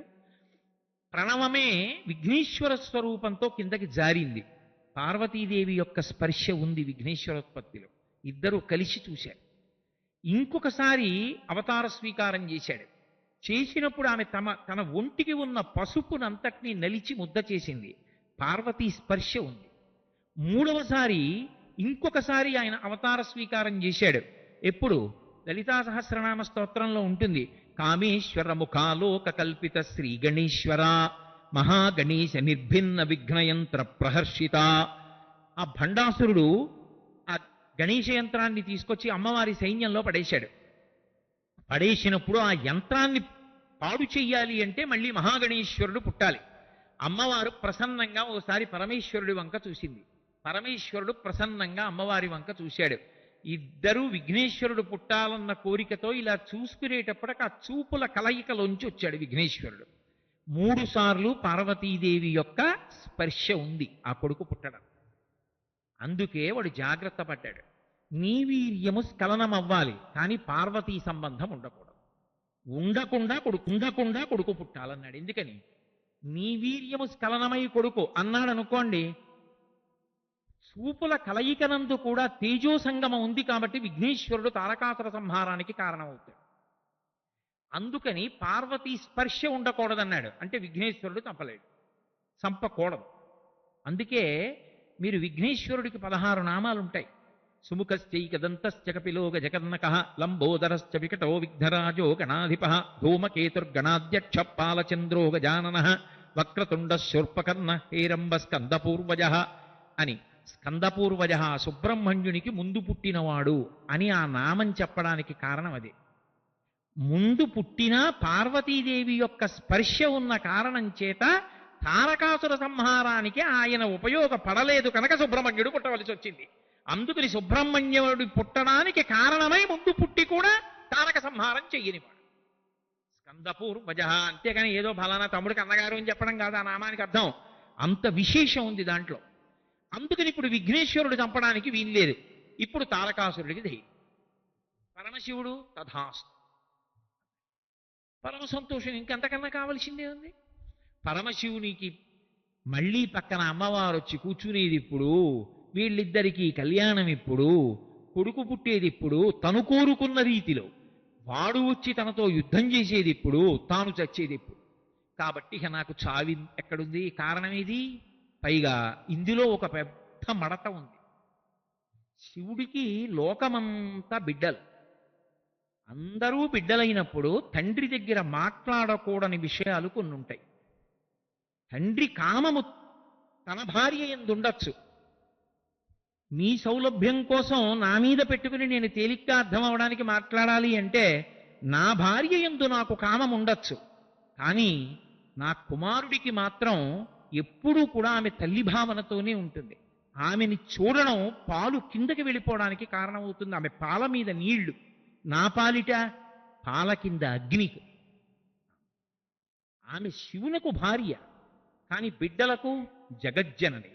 ఆమె దగ్గరికి కానీ ఆయన దగ్గరికి కానీ వెళ్ళి, అయ్యా మీరిద్దరూ కలిసి క్రీడించండి, ఓ కొడుకుని కనండి అని ఎవరు చెప్తారు? ఎవరు సాహసం చేస్తారు? ఎవ్వరూ చెప్పరు. కాబట్టి అడిగేవాడు కూడా ఉండడు కుమార సంభవం కోసం. ఇది తారకాసురుని యొక్క పన్నా. రాక్షసులంటే మేధాశక్తి లేని వాళ్ళు అనుకోకూడదు. ఒక్కొక్కడు చేసేటటువంటి దారుణానికి వెనక ఎంత పెద్ద ప్రణాళిక వేస్తాడో, వాడు దాన్ని సద్బుద్ధికి వాడుకుని ఉండి ఉంటే ఎంత లోకక్షేమకారకుడై ఉండేవాడు. కాబట్టి ఇంత ప్రణాళికా రచన చేశాడు మహానుభావుడు. పరమేశ్వరుడు శుభం భూయాత్ అన్నాడు, వెళ్ళిపోయాడు. ఆయన తపోనిష్టాగరిష్ఠుడై ఉన్నాడు. ఎందుకని మీతో నేను ఒక మాట చెప్పాను కదా, ఎవరి కర్తవ్యం వాళ్ళది. పార్వతీదేవి అవతార పరిసమాప్తి చేసింది సతీదేవిగాను. ఆమె ఇప్పుడు నా పక్కన లేదు, ఇంట్లో ఏమిటో ఆవిడ లేదు, ఆవిడ ఎప్పుడు పుడుతుందో, మళ్ళీ ఎప్పుడు పక్కకు వస్తుందో అని శివుడు కూడా ఏడుస్తూ కూర్చున్నాడు అనుకోండి. ఇంకెందుకు మనకు ఆ కథలు? కర్తవ్యము చేత శాంతిలో ఉంటాడు. పరమేశ్వరుడికి కర్తవ్యం ఏముండదు. అందుకే దిగంబరుడు అంటారు. దిగంబరుడు అన్న మాటకు అర్థం ఏమిటంటే దిక్కులు అంబరముగా కలిగినటువంటి వాడు బాహ్యార్థం. బట్ట కట్టుకుంటాం మనం, ఎన్ని లక్షల రూపాయల విలువైనటువంటి నగలు ఒంటి నిండా పెట్టుకోనివ్వండి, 30 రూపాయల చీరైనా ఒంటికి కట్టుకుంది అనుకోండి, సంస్కృతి కలిగిన పిల్ల అంటాం. ఎంత బంగారపు తుడుకు కింద నగలు పెట్టుకున్నా బట్ట కట్టుకోలేదు అనుకోండి, సిగ్గు లేదా అలా బట్ట కట్టుకున్నావే అంటాం. బట్ట సంస్కృతికి నిదర్శనం. బట్ట శరీరాన్ని ఆచ్ఛాదించడానికి కారణం. పరుల చేత ఆకర్షింపబడకుండా ఉండడానికి వస్త్రం అడ్డొస్తుంది. కానీ పరమేశ్వరుడు ఎవరిని ఆకర్షించాలి? ఆయనకు అవసరం లేదు. ఆయనే అందరి చేత పూజింపబడతాడు. అందుకే భక్తి వస్త్రాన్ని ఆయన కట్టుకోడు. మనం భక్తి వస్త్రం కట్టుకుని పరమేశ్వరుణ్ణి చేరుతాం. ఆయన ఎవరి పట్ల భక్తిగా ఉండాలి? ఆయనే సర్వలోకములకు తండ్రి. ఆయన భక్తితో ఉండడానికి ఇంకా ఆయన ఎవరి పట్ల ఉండడానికి అవకాశం ఉండదు. అందుకే ఆయన భక్తి వస్త్రాన్ని ధరించడు కాబట్టి దిగంబరుడు అని పిలుస్తాడు. కాబట్టి ఇప్పుడు ఆయన ఏం చెయ్యాలి మరి? కర్తవ్యం అంటే ఆయన తనలో తాను రమిస్తాడు.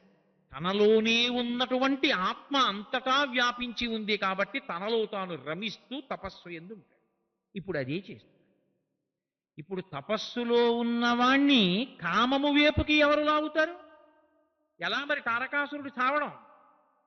ఇది ఒక పెద్ద ప్రశ్న అయిపోయింది. 33 కోట్ల మంది దేవతలు కాదు, సమస్త లోకాలు, మనుష్యులు, సమస్త గణములు ఎలా ఈ పీఠముడికి అసలు ఎలా విడుతుంది? బెంగ పెట్టుకుని ఉన్నారు. ఎవరో ఒకడు మార్గం చూడాలి కదా. దేవేంద్రుడి బుద్ధి ఒకలా ఆలోచించి ఆయన అన్నాడు, పార్వతీ పరమేశ్వరుల ఇద్దరికీ వివాహం జరిగితే కదూ అసలు వాళ్ళిద్దరి మధ్య దాంపత్యం నడవడం, అప్పుడు కదూ కొడుకు పుట్టడం.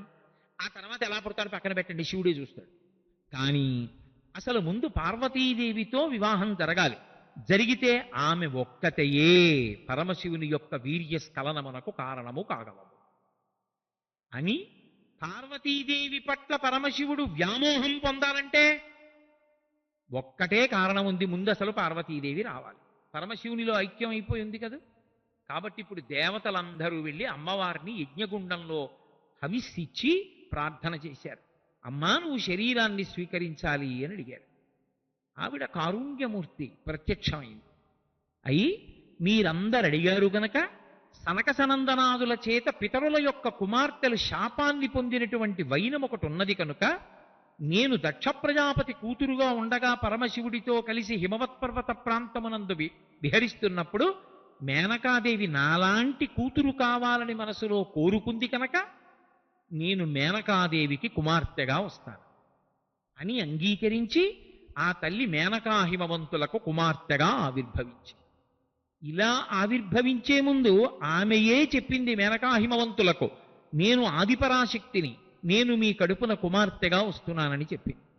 ఇప్పుడు ఆ కూతురు పుట్టినప్పుడు హిమవంతుడు మేనకాదేవి పొందినటువంటి ఆనందం అంతా ఇంత కాదు. ఎందుకంటే వాళ్ళకి తెలుసు సాక్షాత్ పరదేవతయే తమకి కుమార్తెగా వచ్చిందన్న విషయం. అందుకే హిమవంతుడు పారవస్యంతో ఆ పిల్లని చూసి ఎత్తుకుని నరదేవాసుర పూజితాంఘ్రియుగళ నారాయణి శాంకరి అని పిలుస్తూ, అమ్మా తరుణి ఆగమవందిత భగవతి తల్లి జగన్మోహిని, నువ్వు నారాయణివి, సమస్త లోకముల చేత పూజింపబడవలసినటువంటి దానివి, నాకు కుమార్తెగా వచ్చావా? గిరులలోననొక్క గిరినైన నా పేరు వెలయచేసి తిటుల ఇందువదన, నీకు తండ్రినైతి నాకింత చాలదే, ఇది మహాద్భుతంబు ఇందువదన అన్నాడు. ఇది దక్షుడికి హిమవంతుడికి ఉన్న తేడా. అమ్మా, ఎన్నో కొండలున్నాయి, అందులో నేను ఓ కొండని, హిమవత్పర్వతాన్ని. కానీ నువ్వు నాకు కుమార్తెగా వచ్చి హైమవతి అని పేరు పెట్టుకున్నావు. ఇప్పుడు నా పేరు చిరస్థాయిగా లోకంలో నిలబడిపోయింది. నీకు తండ్రినైతి నాకింత చాలదే, ఇది మహాద్భుతంబు ఇందువదన. ఓ పిల్లా, నా అదృష్టం. అందుకే శంకరాచార్యుల వారంతటి వారు కరాగ్రీణ స్పృష్టం తుహినగిరిణ వత్సలతయా అని పొంగిపోయారు. హిమవంతుడి చెయ్యిని తలుచుకుని స్తోత్రం చేశారు శంకరాచార్యులు. ఏమి చెయ్యి ఆ చెయ్యి, ఏమి గడ్డం అమ్మవారిదే. లోకాలకన్నిటికీ అన్నం పెట్టేటటువంటి అన్నపూర్ణ కుమార్తెగా వస్తే ఆవిడ గడ్డం పట్టుకుని హిమవంతుడు, అమ్మా నా తల్లి కదూ, ఇంకొంచెం బువ్వ తినమ్మా అని బతిమాలాడు. అందరికీ తల్లిని తనకి కూతురు అనుకుని అన్నం తినవని బతిమాలి పట్టుకున్నటువంటి గడ్డం, అటువంటి చెయ్యి. ఏం అదృష్టం ఆ హిమవంతుడుదన్నాడు. మేనకాదేవి కమనీయ మోహన కారభారతి వచ్చే దయతోడనను కన్న తల్లి వచ్చే. ఆమె సామాన్యమైనటువంటి తల్లి కాదు. కమనీయ మోహన కారభారతి వచ్చే దయతోడనను కన్న తల్లి వచ్చే. ఆమెయే సరస్వతి, ఆమెయే లక్ష్మి, ఆమెయే పార్వతి. అటువంటి తల్లి భూరి లోకైక విభూతిదారిని వచ్చే మంగళపావన గంగ వచ్చే. తెరగొప్ప దేవాది దేవవల్లభ వచ్చే. మానితంబగు మహామాయ వచ్చే. చాతుర్య గాంభీర్య జగతి కన్నియ వచ్చే. లాలిత సంపద లక్ష్మి వచ్చే. తల్లి వచ్చెను నన్నేల తల్లి వచ్చే. బాలవచ్చెను ప్రౌఢైక బాలవచ్చే అని ఆ మేనకాదేవి పరవశించిపోయింది. ఎటువంటిది వచ్చింది? పార్వతీదేవి నా ఇంట పుట్టింది, సరస్వతీదేవి పుట్టింది, లక్ష్మీదేవి పుట్టింది, మంగళపావన గంగ వచ్చే. ఆ గంగమ్మ లోకాల్ని పవిత్రం చెయ్యగలిగినటువంటి తల్లి నా ఇంట పుట్టింది. సాక్షాత్తు అందరూ కొలిచేటటువంటి అమ్మల గన్నయమ్మ ముగురమ్మల మూలపుటమ్మ చాలా పెద్దమ్మ నా ఇంట నా కుమార్తెగా వచ్చింది. బాలవచ్చెను ప్రౌఢైక బాలవచ్చే. బాలారూపంతో ఇంట్లో తిరిగేటటువంటి పిల్ల నిజంగా నా ఇంట బాలగా ఆడుకుంటారు. బాలవచ్చెను ప్రౌఢైక బాలవచ్చే అని పరవశించిపోయి మేనకాదేవి హిమవంతుడు ఆ పిల్లని పెంచుతున్నారు. కొంతకాలం అయింది. పరమశివుడు హిమాలయ పర్వత ప్రాంతముల యందు తపస్సు చేసుకుంటున్నాడు. తపస్సు చేసుకుంటున్నటువంటి ఆ పరమశివుడికి పార్వతీదేవిని తీసుకెళ్లి పరిచర్య చెయ్యడానికి అప్పచెప్పారు. ఆవిడ పరిచర్య చేస్తోంది. ఇది గమనించాడు దేవేంద్రుడు. పరమశివుడికి దగ్గరగా పార్వతీదేవి తిరుగుతోంది. ఆయనకి తెలియదా ఆమె తన ఇల్లాలని? కానీ దేనికైనా కూడా ఒక నిష్ఠ, ఒక మర్యాద అనేటటువంటివి ఉంటాయి. ఓ పూజ చేసేటప్పుడు మడిబట్ట కట్టుకోవడం ఎందుకండి? మడిబట్ట కట్టుకోకపోతే పూజలో మనసు నిలబడదా?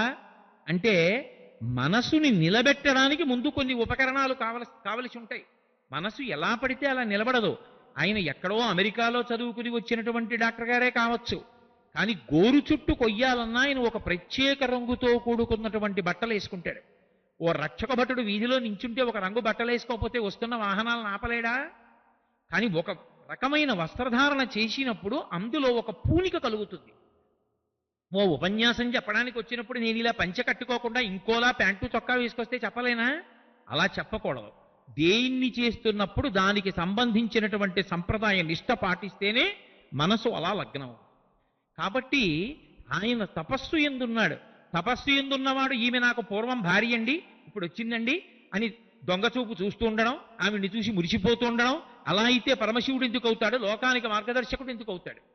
అందుకని ఆయన మనస్సు చెల్లించదు. ఆయన మనస్సంతా తపస్సు ఎందే ఉంటుంది. కదలని మనస్సుతో ఆయన ఉన్నాడు. ఇప్పుడు ఆయన మనసు పార్వతీదేవి పట్ల ఆకర్షితం కావాలి. ఎప్పటికో అవుతుంది, స్వీకరిస్తాడు. అమ్మవారిని స్వీకరించకుండా ఎందుకుంటాడు? అవుతుంది పార్వతీ కళ్యాణం. తొందరపడ్డాడు ఇంద్రుడు. ఎంత తొందరగా వీళ్ళిద్దరూ కలుస్తారో ఆలోచించాడు. ఆలోచించి దానికి సహాయంగా మన్మధుణ్ణి పిలిచాడు. పిలిచి, ఓ మన్మధ, నువ్వు నాకు ఉపకారం చేసి పెట్టాలి, తొందరగా వెళ్ళు. పరమశివుడు తపస్సు చేస్తున్న వేళలో పార్వతీదేవి పుష్పములు, జలము, దర్భలు ఇటువంటివి తెచ్చి అందిస్తూ ఉంటుంది. ఆమె ఆయన ముందున్నప్పుడు, ఆయన కళ్ళు తెరిచి ఉన్నప్పుడు నీ బాణాల్ని ప్రయోగించు. నీ బాణప్రయోగం చేత పరమశివుని యందు మనసులో మార్పు వస్తుంది. ఆ మార్పు వలన పార్వతీదేవి పట్ల ఆకర్షితుడవుతాడు. ఇద్దరికీ కళ్యాణం అవుతుంది. కొడుకు పుడతాడు. ఎలా పుడతాడన్నది పరమశివ నిర్ణయం. అనుగ్రహిస్తాడు. తారకాసుర సంహారం అయిపోతుంది. అందుకని తొందరగా వెళ్ళి బాణం వెయ్యన్నాడు. చాలా మంది వెంటనే మన్మధుడు వెళ్ళిపోయాడు అనుకుంటారు, కానీ ఆయన అలా వెళ్ళలేదు. ఆయన అన్నాడు, పుండరీకాక్షుని పుత్రుండనయ్యుండి ఇభచర్మధరుపైకి ఎట్లు పోదు, పోయిన అద్దేవు భూరి ప్రతాపాగ్ని నిరయంగా నా తేజమెందు నిలచు, నిలచిన పరమేశు మూర్తుని కొనుగొని ఎదురు విజృంభించి ఎట్లు వత్తు, వచ్చిన మా తండ్రి వావిరి కోపించి ఏ చూపు చూచునో అనచు వెరతో, వెరతునయ్య ఎన్ని విధముల చెప్పిన నిక్కంబు మృగకొరేషునోర్వ మృగముతరమే. ఇంద్ర, నువ్వు చెప్తున్నావు వెళ్ళమని, కానీ వెళ్ళిన తరువాత అసలు పరమశివుడి వంక ఇలా చూశాననుకో, ఆయన మీద బాణం వేద్దామంటే లోకములను కన్న తండ్రి, తండ్రి మీద కొడుకు అటువంటి బాణాలు వెయ్యొచ్చా? అటువంటి పనులు చెయ్యొచ్చా? పుండరీకాక్షుని పుత్రుండనయ్యుండి ఇభచర్మధరుపైకి ఎట్లు పోదు. నేను శ్రీ మహావిష్ణువు కొడుకుని, శివకేశవులకు అభేదం. అటువంటి విష్ణువుకి కుమారుణ్ణయి పరమశివుడి మీదకి యుద్ధానికి వెళ్ళనా బాణం వేయడానికి? ఇభచర్మధరుపైకి ఎట్లు పోదు, పోయిన అద్దేవు భూరి ప్రతాపాగ్ని కనుగొని ఎదిరించి ఎట్లు వత్తు. ఆయన ప్రతాపం సామాన్యమైందా? ఆయన లేచి నిలబడితే ఆయన మీద బాణాలు అయినా నేను నాకున్న పుష్ప బాణాలు ఎలా సాధ్యం అవుతుంది? ఇది నేను చేసే పనే. ఒకవేళ నిజంగా ఆయన నిలబడ్డాడనుకో, ఎదురుగుండా పరమేశు మూర్తిని కొనుగొని ఎదురు విజృంభించి ఎట్లు వత్తు. పరమేశ్వరుడి మీద విజృంభించి బాణాలు వేసి కామమోహితుడిని చేసి వెనక్కి రానా? ఒకవేళ గెలిచాననుకో, పరమేశ్వరుడు కామమోహితుడయ్యాడనుకో, నేను ఇంటికి వచ్చిన తరువాత నా తండ్రి వావిరి కోపించి ఏ చూపు చూచునో అనచువెరతో, నా తండ్రి శ్రీ మహావిష్ణువు వీధిలో నిలబడి, ఇంత మొనగాడివా, పరమశివుడి మీద బాణాలేస్తావా, తండ్రికి కామం కలిగేటట్టు కొడుకు బాణం వేయడమా, అలా ప్రవర్తించచ్చా అని నా తండ్రి పరమధర్మాత్ముడు, ధర్మం కోసం నిలబడతాడు విష్ణువు. నా తండ్రి నా వంక చూస్తే నేనేం జవాబు చెప్పను? నువ్వేమో చాలా తేలిక పని అంటున్నావు, కానీ ఇది సాధ్యమయ్యే పనే. మృగకులేషునోర్వ మృగముతరమే. ఓ జింక వెళ్ళి సింహాన్ని చంపిరా అంటే అవుతుందా? ఆ సింహాన్ని పట్టుకు రాగలదా? ఎలా జరుగుతుందయ్యా అన్నాడు. అంటే ఆయన అన్నాడు, ఇంద్రుడు, అయ్యో ఎందుకయ్యా, పొందుగాని పనికి పొమ్మందునే నిన్ను చింతయేల ఇట్టి చిన్న పనికి. చాలా చిన్న పనోయ్ మన్మథ, నువ్వు చేయలేని పని అయితే నిన్ను పంపిస్తానా? ఆ తారకాసుర సంహారానికి నువ్వు సాధనవై మా అందరికీ సంతోషాన్ని కల్పించవయ్యా, బయలుదేరన్నాడు. పాపం బాధపడుతూ వెళ్ళాడు రతీదేవి దగ్గరికి. వెళ్ళి చెప్పాడు, ఎందుకంటే మొదటి ఇబ్బంది ఆవిడికే కదూ, పసుపు కుంకాలకి. ఆవిడితో చెప్పాడు పరమశివుడి మీద కెడుతున్నానని. ఆవిడంది, పరమశివుడి మీదకి యుద్ధానికి వెళ్ళడం ఏమిటయ్యా? ఎంతటి వాడని చెప్పవచ్చు? ఈ భూమియు, ఆకాశంబు, జలపూరము, ఆత్మ, అగ్నియున్, గాలియు, సోముడున్, చండభానుడుగు సూర్యుడు, ఆతడు తాను బ్రహ్మయున్, తామరసాక్షుడున్, అతని తత్వముగానరు నీకు శక్యమే. ఈ పృథివ్యాపస్తేజోవాయురాకాశాలకు కాని, సూర్యచంద్రులకు కాని, బ్రహ్మ విష్ణువాదులకు కాని ఆయన యొక్క శక్తి తెలియదు. అటువంటి వాడి మీద యుద్ధానికి ఎడతావా? నశించిపోతావు. నా పసుపు కుంకాలతో వ్యవహారమయ్యా, ఎందుకు ఎడతావు? నా మాట విని వద్దంది. కాదు కాదు, ఇంద్రుడి ఆజ్ఞ వెళ్ళి తీరాలి, నేను వస్తాను పదండి. ఇద్దరూ కలిసి బయలుదేరారు. వసంతుడు వచ్చాడు. వెళ్ళి పరమశివుడు కన్నులు తెరిచిన వేళ, పార్వతీదేవి సపర్య చేస్తున్న వేళ చూసి పొదచాటు నుంచి బాణప్రయోగం చేశాడు. పరమశివుడి మనసులో చిన్న వికారం కలిగింది, నిభాయించుకున్నాడు. ఇంత తపోనిష్టలో ఉన్నటువంటి నా మనసు వికారం ఎందుకు పొందింది? కర్తవ్య భంగం వచ్చింది కదా, అలా ఉండకూడదు కదా. ఇది చాలా గొప్ప విషయం. తన మనసుని తాను పరిశీలించుకోవడం. లోకములన్నీయున్ గెలిచినాడవు, ఇంద్రియానీకము చిత్తమున్ గెలువనేరవు, నిన్నుడి బద్దు చేయు భీషణ శత్రులార్వుల ప్రభిన్నుల చేసిన ప్రాణికోటిలో నీకు విరోధి లేడొకడు నిర్పున చూడుము ధనవేశ్వర అంటాడు ప్రహ్లాదుడు. ఊళ్ళో వాళ్ళందరి విషయాలు మాట్లాడడం తేలిక, నీ మనసుని నువ్వు పరిశీలించు అంటే నేను మిమ్మల్ని అంటలేదు, నాబోటిగాడి గురించి. తన మనసుని తాను పరిశీలించుకోవడం అంత తేలికైన విషయం కాదు, తన మనసుని తాను నిగ్రహించడం అంతకన్నా తేలికైన విషయం కాదు. కాబట్టి ఎందుకు నా మనసు కదిలింది తపోనిష్టలో ఉండగా ఆలోచించి, మన్మధుడు బాణప్రయోగం చేశాడా? హద్దు మీరాడు. అలా చెయ్యకూడని వాడు, నాకు బిడ్డడితో సమానమైన వాడు తండ్రి మీద మన్మధబాణం వేస్తాడా? ఒక్కసారి పరికించి చూశాడు, పొదల చాట్న కనబడ్డాడు. మూడో కన్ను తెరిచాడు. భుగభుగమను పెనుమంటలు భగభగమని మండనంత జగములు అంతం. ఒక్కసారి లోకమంతా కూడా భుగభుగమని పెనుమంటలు వచ్చాయి.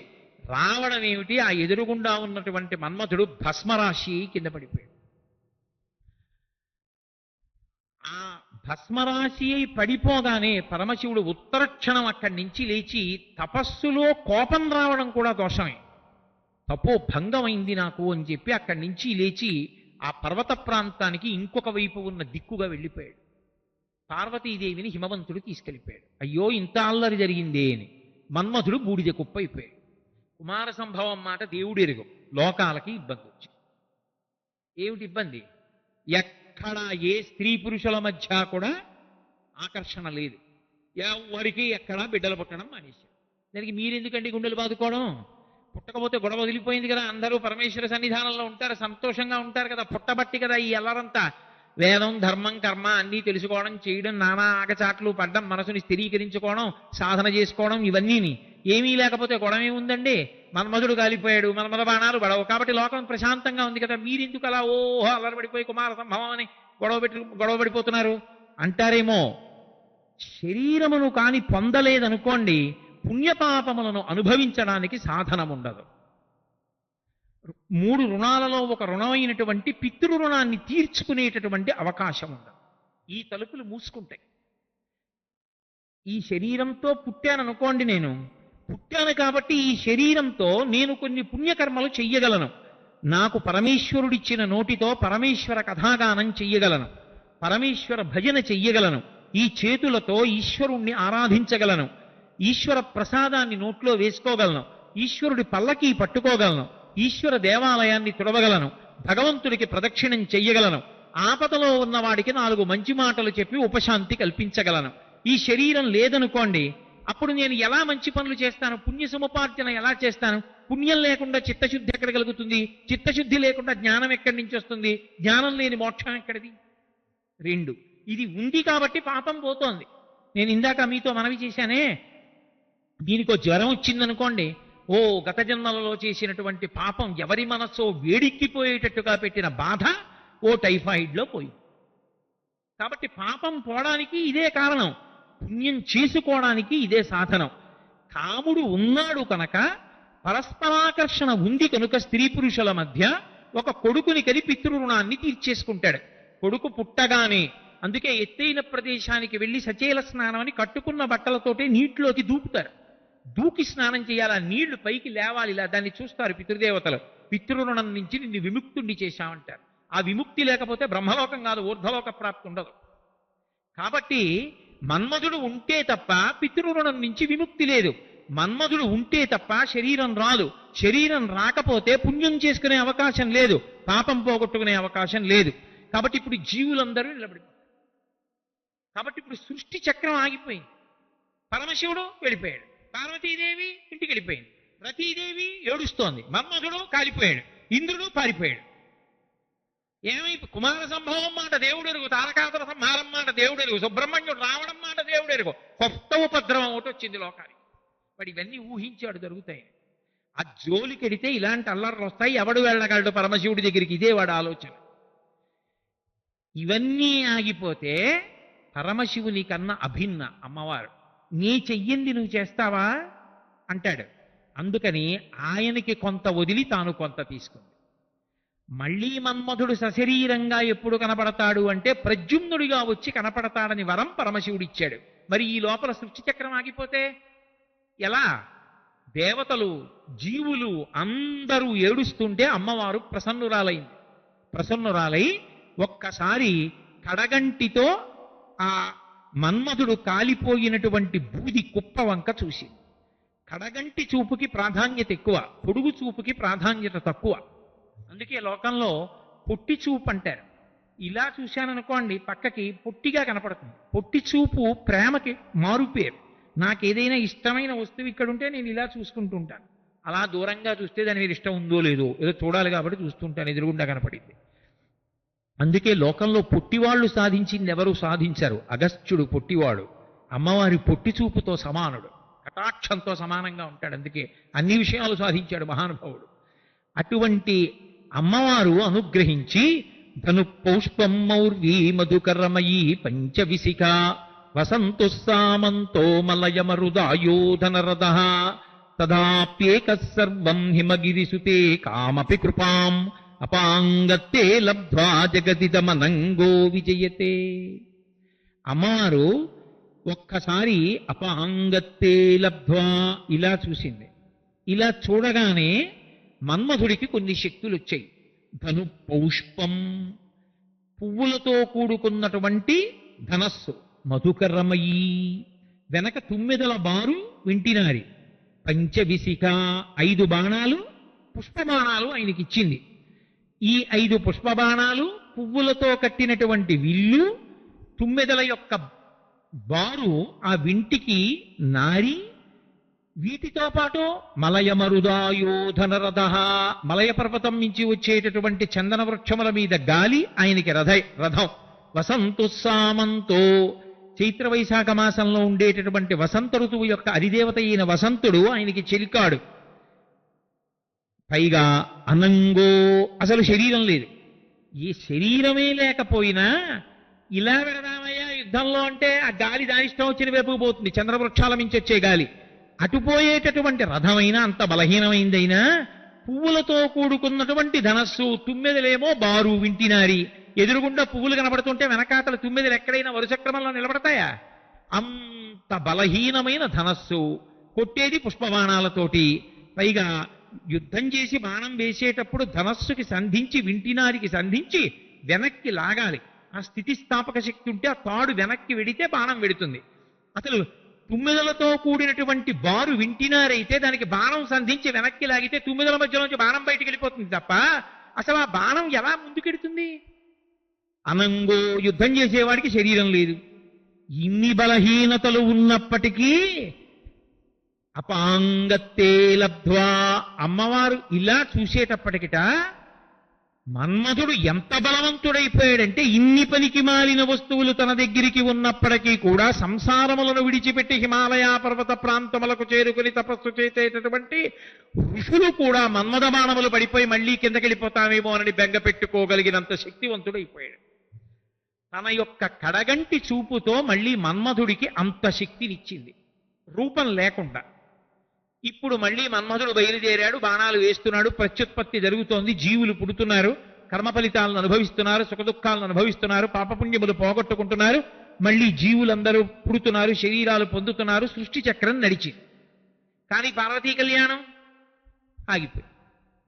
సరే, తర్వాత నానా అగచాట్లు పడ్డ తర్వాత ఆఖరికి పార్వతీదేవి తపస్సు చేసి, నీ వల్ల కాదురా మన్మథ, నువ్వు బాణం వేస్తే పరమశివుడు లొంగడు, నేను తపస్సు చేస్తే లొంగుతాడని అపర్ణ అయింది. ఆకులు కూడా తినడం మానేసింది. ఆయన బాహ్య సౌందర్యానికి లొంగడు, అంతఃసౌందర్యానికి లొంగుతాడు. ఇప్పుడు అపర్ణ అయిపోయిన పార్వతీదేవిని పర్వతరాజ పుత్రుడి పరమశివుడు స్వీకరించాడు. స్వీకరించి వాళ్ళిద్దరికీ వివాహమైంది. చాలా సంతోషించారు. అమ్మయ్యా, పార్వతీ పరమేశ్వరులకు వివాహమైంది, కుమార సంభవం జరగడానికి ఒక పెద్ద అవకాశం ఏర్పడింది. కాబట్టి మనందరం కూడా సంతోషంగా ఉండొచ్చు అని దేవతలందరూ ఆనందపడుతున్నటువంటి వేళ, ఈ ఆనందపడుతున్నటువంటి వేళలో రెండు విచిత్రమైనటువంటి సంఘటనలు జరిగాయి. ఒకటి, పరమశివునికి మహాభక్తుడైనటువంటి రాక్షసుడు ఒకడు ఉండేవాడు. అదో విచిత్రం, ఒక్కొక్కరికి ఒక్కొక్క లక్షణం. ప్రహ్లాదుడికి విష్ణు భక్తి లేదు.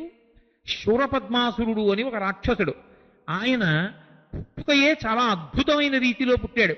కశ్యప ప్రజాపతికి సురస అనబడేటటువంటి వనితకి పుట్టినటువంటి వాడు. ఆయన తమ్ముడి పేరు సింహవక్త్రుడు, కొడుకు పేరు భానుకోపుడు, భార్య పేరు పద్మకోమల. అపారమైనటువంటి శక్తివంతుడు, అంతా ఇంత బలవంతుడు కాడు. పైగా ఆయనకు ఒక వరం ఉంది పరమశివుడి వలన. ఆయనకున్న వరం ఏమిటంటే శరీర ఛేదనము చేత మరణించాడు. శరీరాన్ని నరికి కానీ బాణముతో కొట్టి కానీ ఆయన్ని చంపడం కుదరదు. మీరు నరికేసినా సరే మళ్ళీ వస్తుంటాడు, మళ్ళీ వచ్చి సూరపద్ముడుగా వస్తాడు. శరీర ఛేదనం చేత చనిపోనివాడు మరి ఎలా చనిపోతాడు? అసలు చంపడం అంటే శరీరాన్ని ఛేదిస్తేనే చనిపోతుంది, కానీ మరి అసలు శరీర ఛేదనానికి చనిపోకపోతే ఆయన ఒక వరం అడిగాడు పరమశివుడు. అదో విచిత్రమైన వరం, ఒక్కొక్కడిది ఒక్కొక్క బుద్ధి. తారకాసురుణ్ణి చూసి సూరపద్ముడు నేర్చుకున్నాడు. ఆయన అన్నాడు, ఈ లోకంలో నిన్ను మించినటువంటి జ్ఞాని లేడు. ఈశాన సర్వ విద్యానాం ఈశ్వర సర్వభూతానాం బ్రహ్మాధిపతి బ్రహ్మణోధిపతి బ్రహ్మా శివోమి అస్తు సదాశివోం అని కదూ. సమస్త విద్యలకి ఆలవాలమైనటువంటి వాడు పరమశివుడు. కాబట్టి నేను నిన్నొక వరం అడుగుతున్నాను. నీకన్నా మహాజ్ఞాని ఒకడు నీకు కుమారుడుగా పుడితే, ఎక్కడో పుట్టడం కాదు, నీకు కొడుకుగా పుట్టాలి. నీకు కొడుకుగా పుట్టి ఆ కుమారుడి చేతిలో నువ్వు ఓడిపోయి శాస్త్ర విషయంలో ఆయన దగ్గర నువ్వు ఉపదేశం తీసుకోవలసినంత బ్రహ్మజ్ఞాని నీ కడుపున పుడితే, అటువంటి వాడి చేతిలో నా శరీరము వికృతమైనటువంటి ఆకృతులు పొంది, అంటే భిన్నమైన ఆకృతులు పొంది వశపడుతుంది. అప్పుడు రాక్షస శరీరాన్ని వదిలేస్తాను అతని చేతిలో. అప్పటి వరకు నా శరీర ఛేదనము చేత మాత్రము నేను మరణించరాదు. అంటే ఇప్పుడు పరమశివుడి కన్నా గొప్ప బ్రహ్మజ్ఞాని ఒకడు పరమశివుడికి కొడుకుగా రావాలి. అలా వస్తే శూరపద్మాసురుడు మరణిస్తాడు. తారకాసురుడికి తోడు శూరపద్మాసురుడు ఒకడు బయలుదేరాడు. వీడికి తోడు సింహభక్తుడు బయలుదేరాడు. వారికి తోడు భానుకోపుడు బయలుదేరాడు. వీళ్ళందరూ కలిసి ఏం చేస్తుండేవారంటే, పగటిపూట అంతా దేవతలతో యుద్ధం చేయడం, వాళ్ళని చీకాకు పరచడం. చీకటి పడేటప్పటికీ క్రౌంచ పర్వత గుహల్లోకి దూరిపోవడం. సుబ్రహ్మణ్యేశ్వర స్వామి వారు పుట్టిన తర్వాతే ఒక్క బాణంతో క్రౌంచ పర్వతపు గుహలన్నీ భేదించాడు.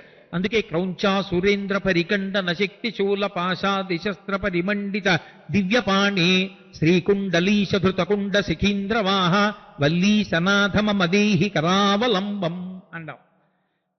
ఇప్పుడు శూరపద్మాసురుడికి వరం ఇచ్చాడు. తప్పకుండా నాకు అటువంటి బ్రహ్మజ్ఞాని అయినటువంటి పుత్రుడు కలిగి, ఆ పుత్రుడు నన్ను శాస్త్రజ్ఞానమునందు మించినవాడైతే, నన్ను ఓడిస్తే, నేను అతని దగ్గర ఉపదేశాన్ని పొందగలిగితే, అటువంటి పిల్లవాడికి నీకు యుద్ధం జరిగితే వాడు నీ శరీరాన్ని ఛేదించినప్పుడు నువ్వు భిన్న శరీరాలు పొంది అతనికి వశవర్తి మగుదువుగాక అని వరణించాడు. ఇవన్నీ ఎప్పటికి జరిగే విషయాలు.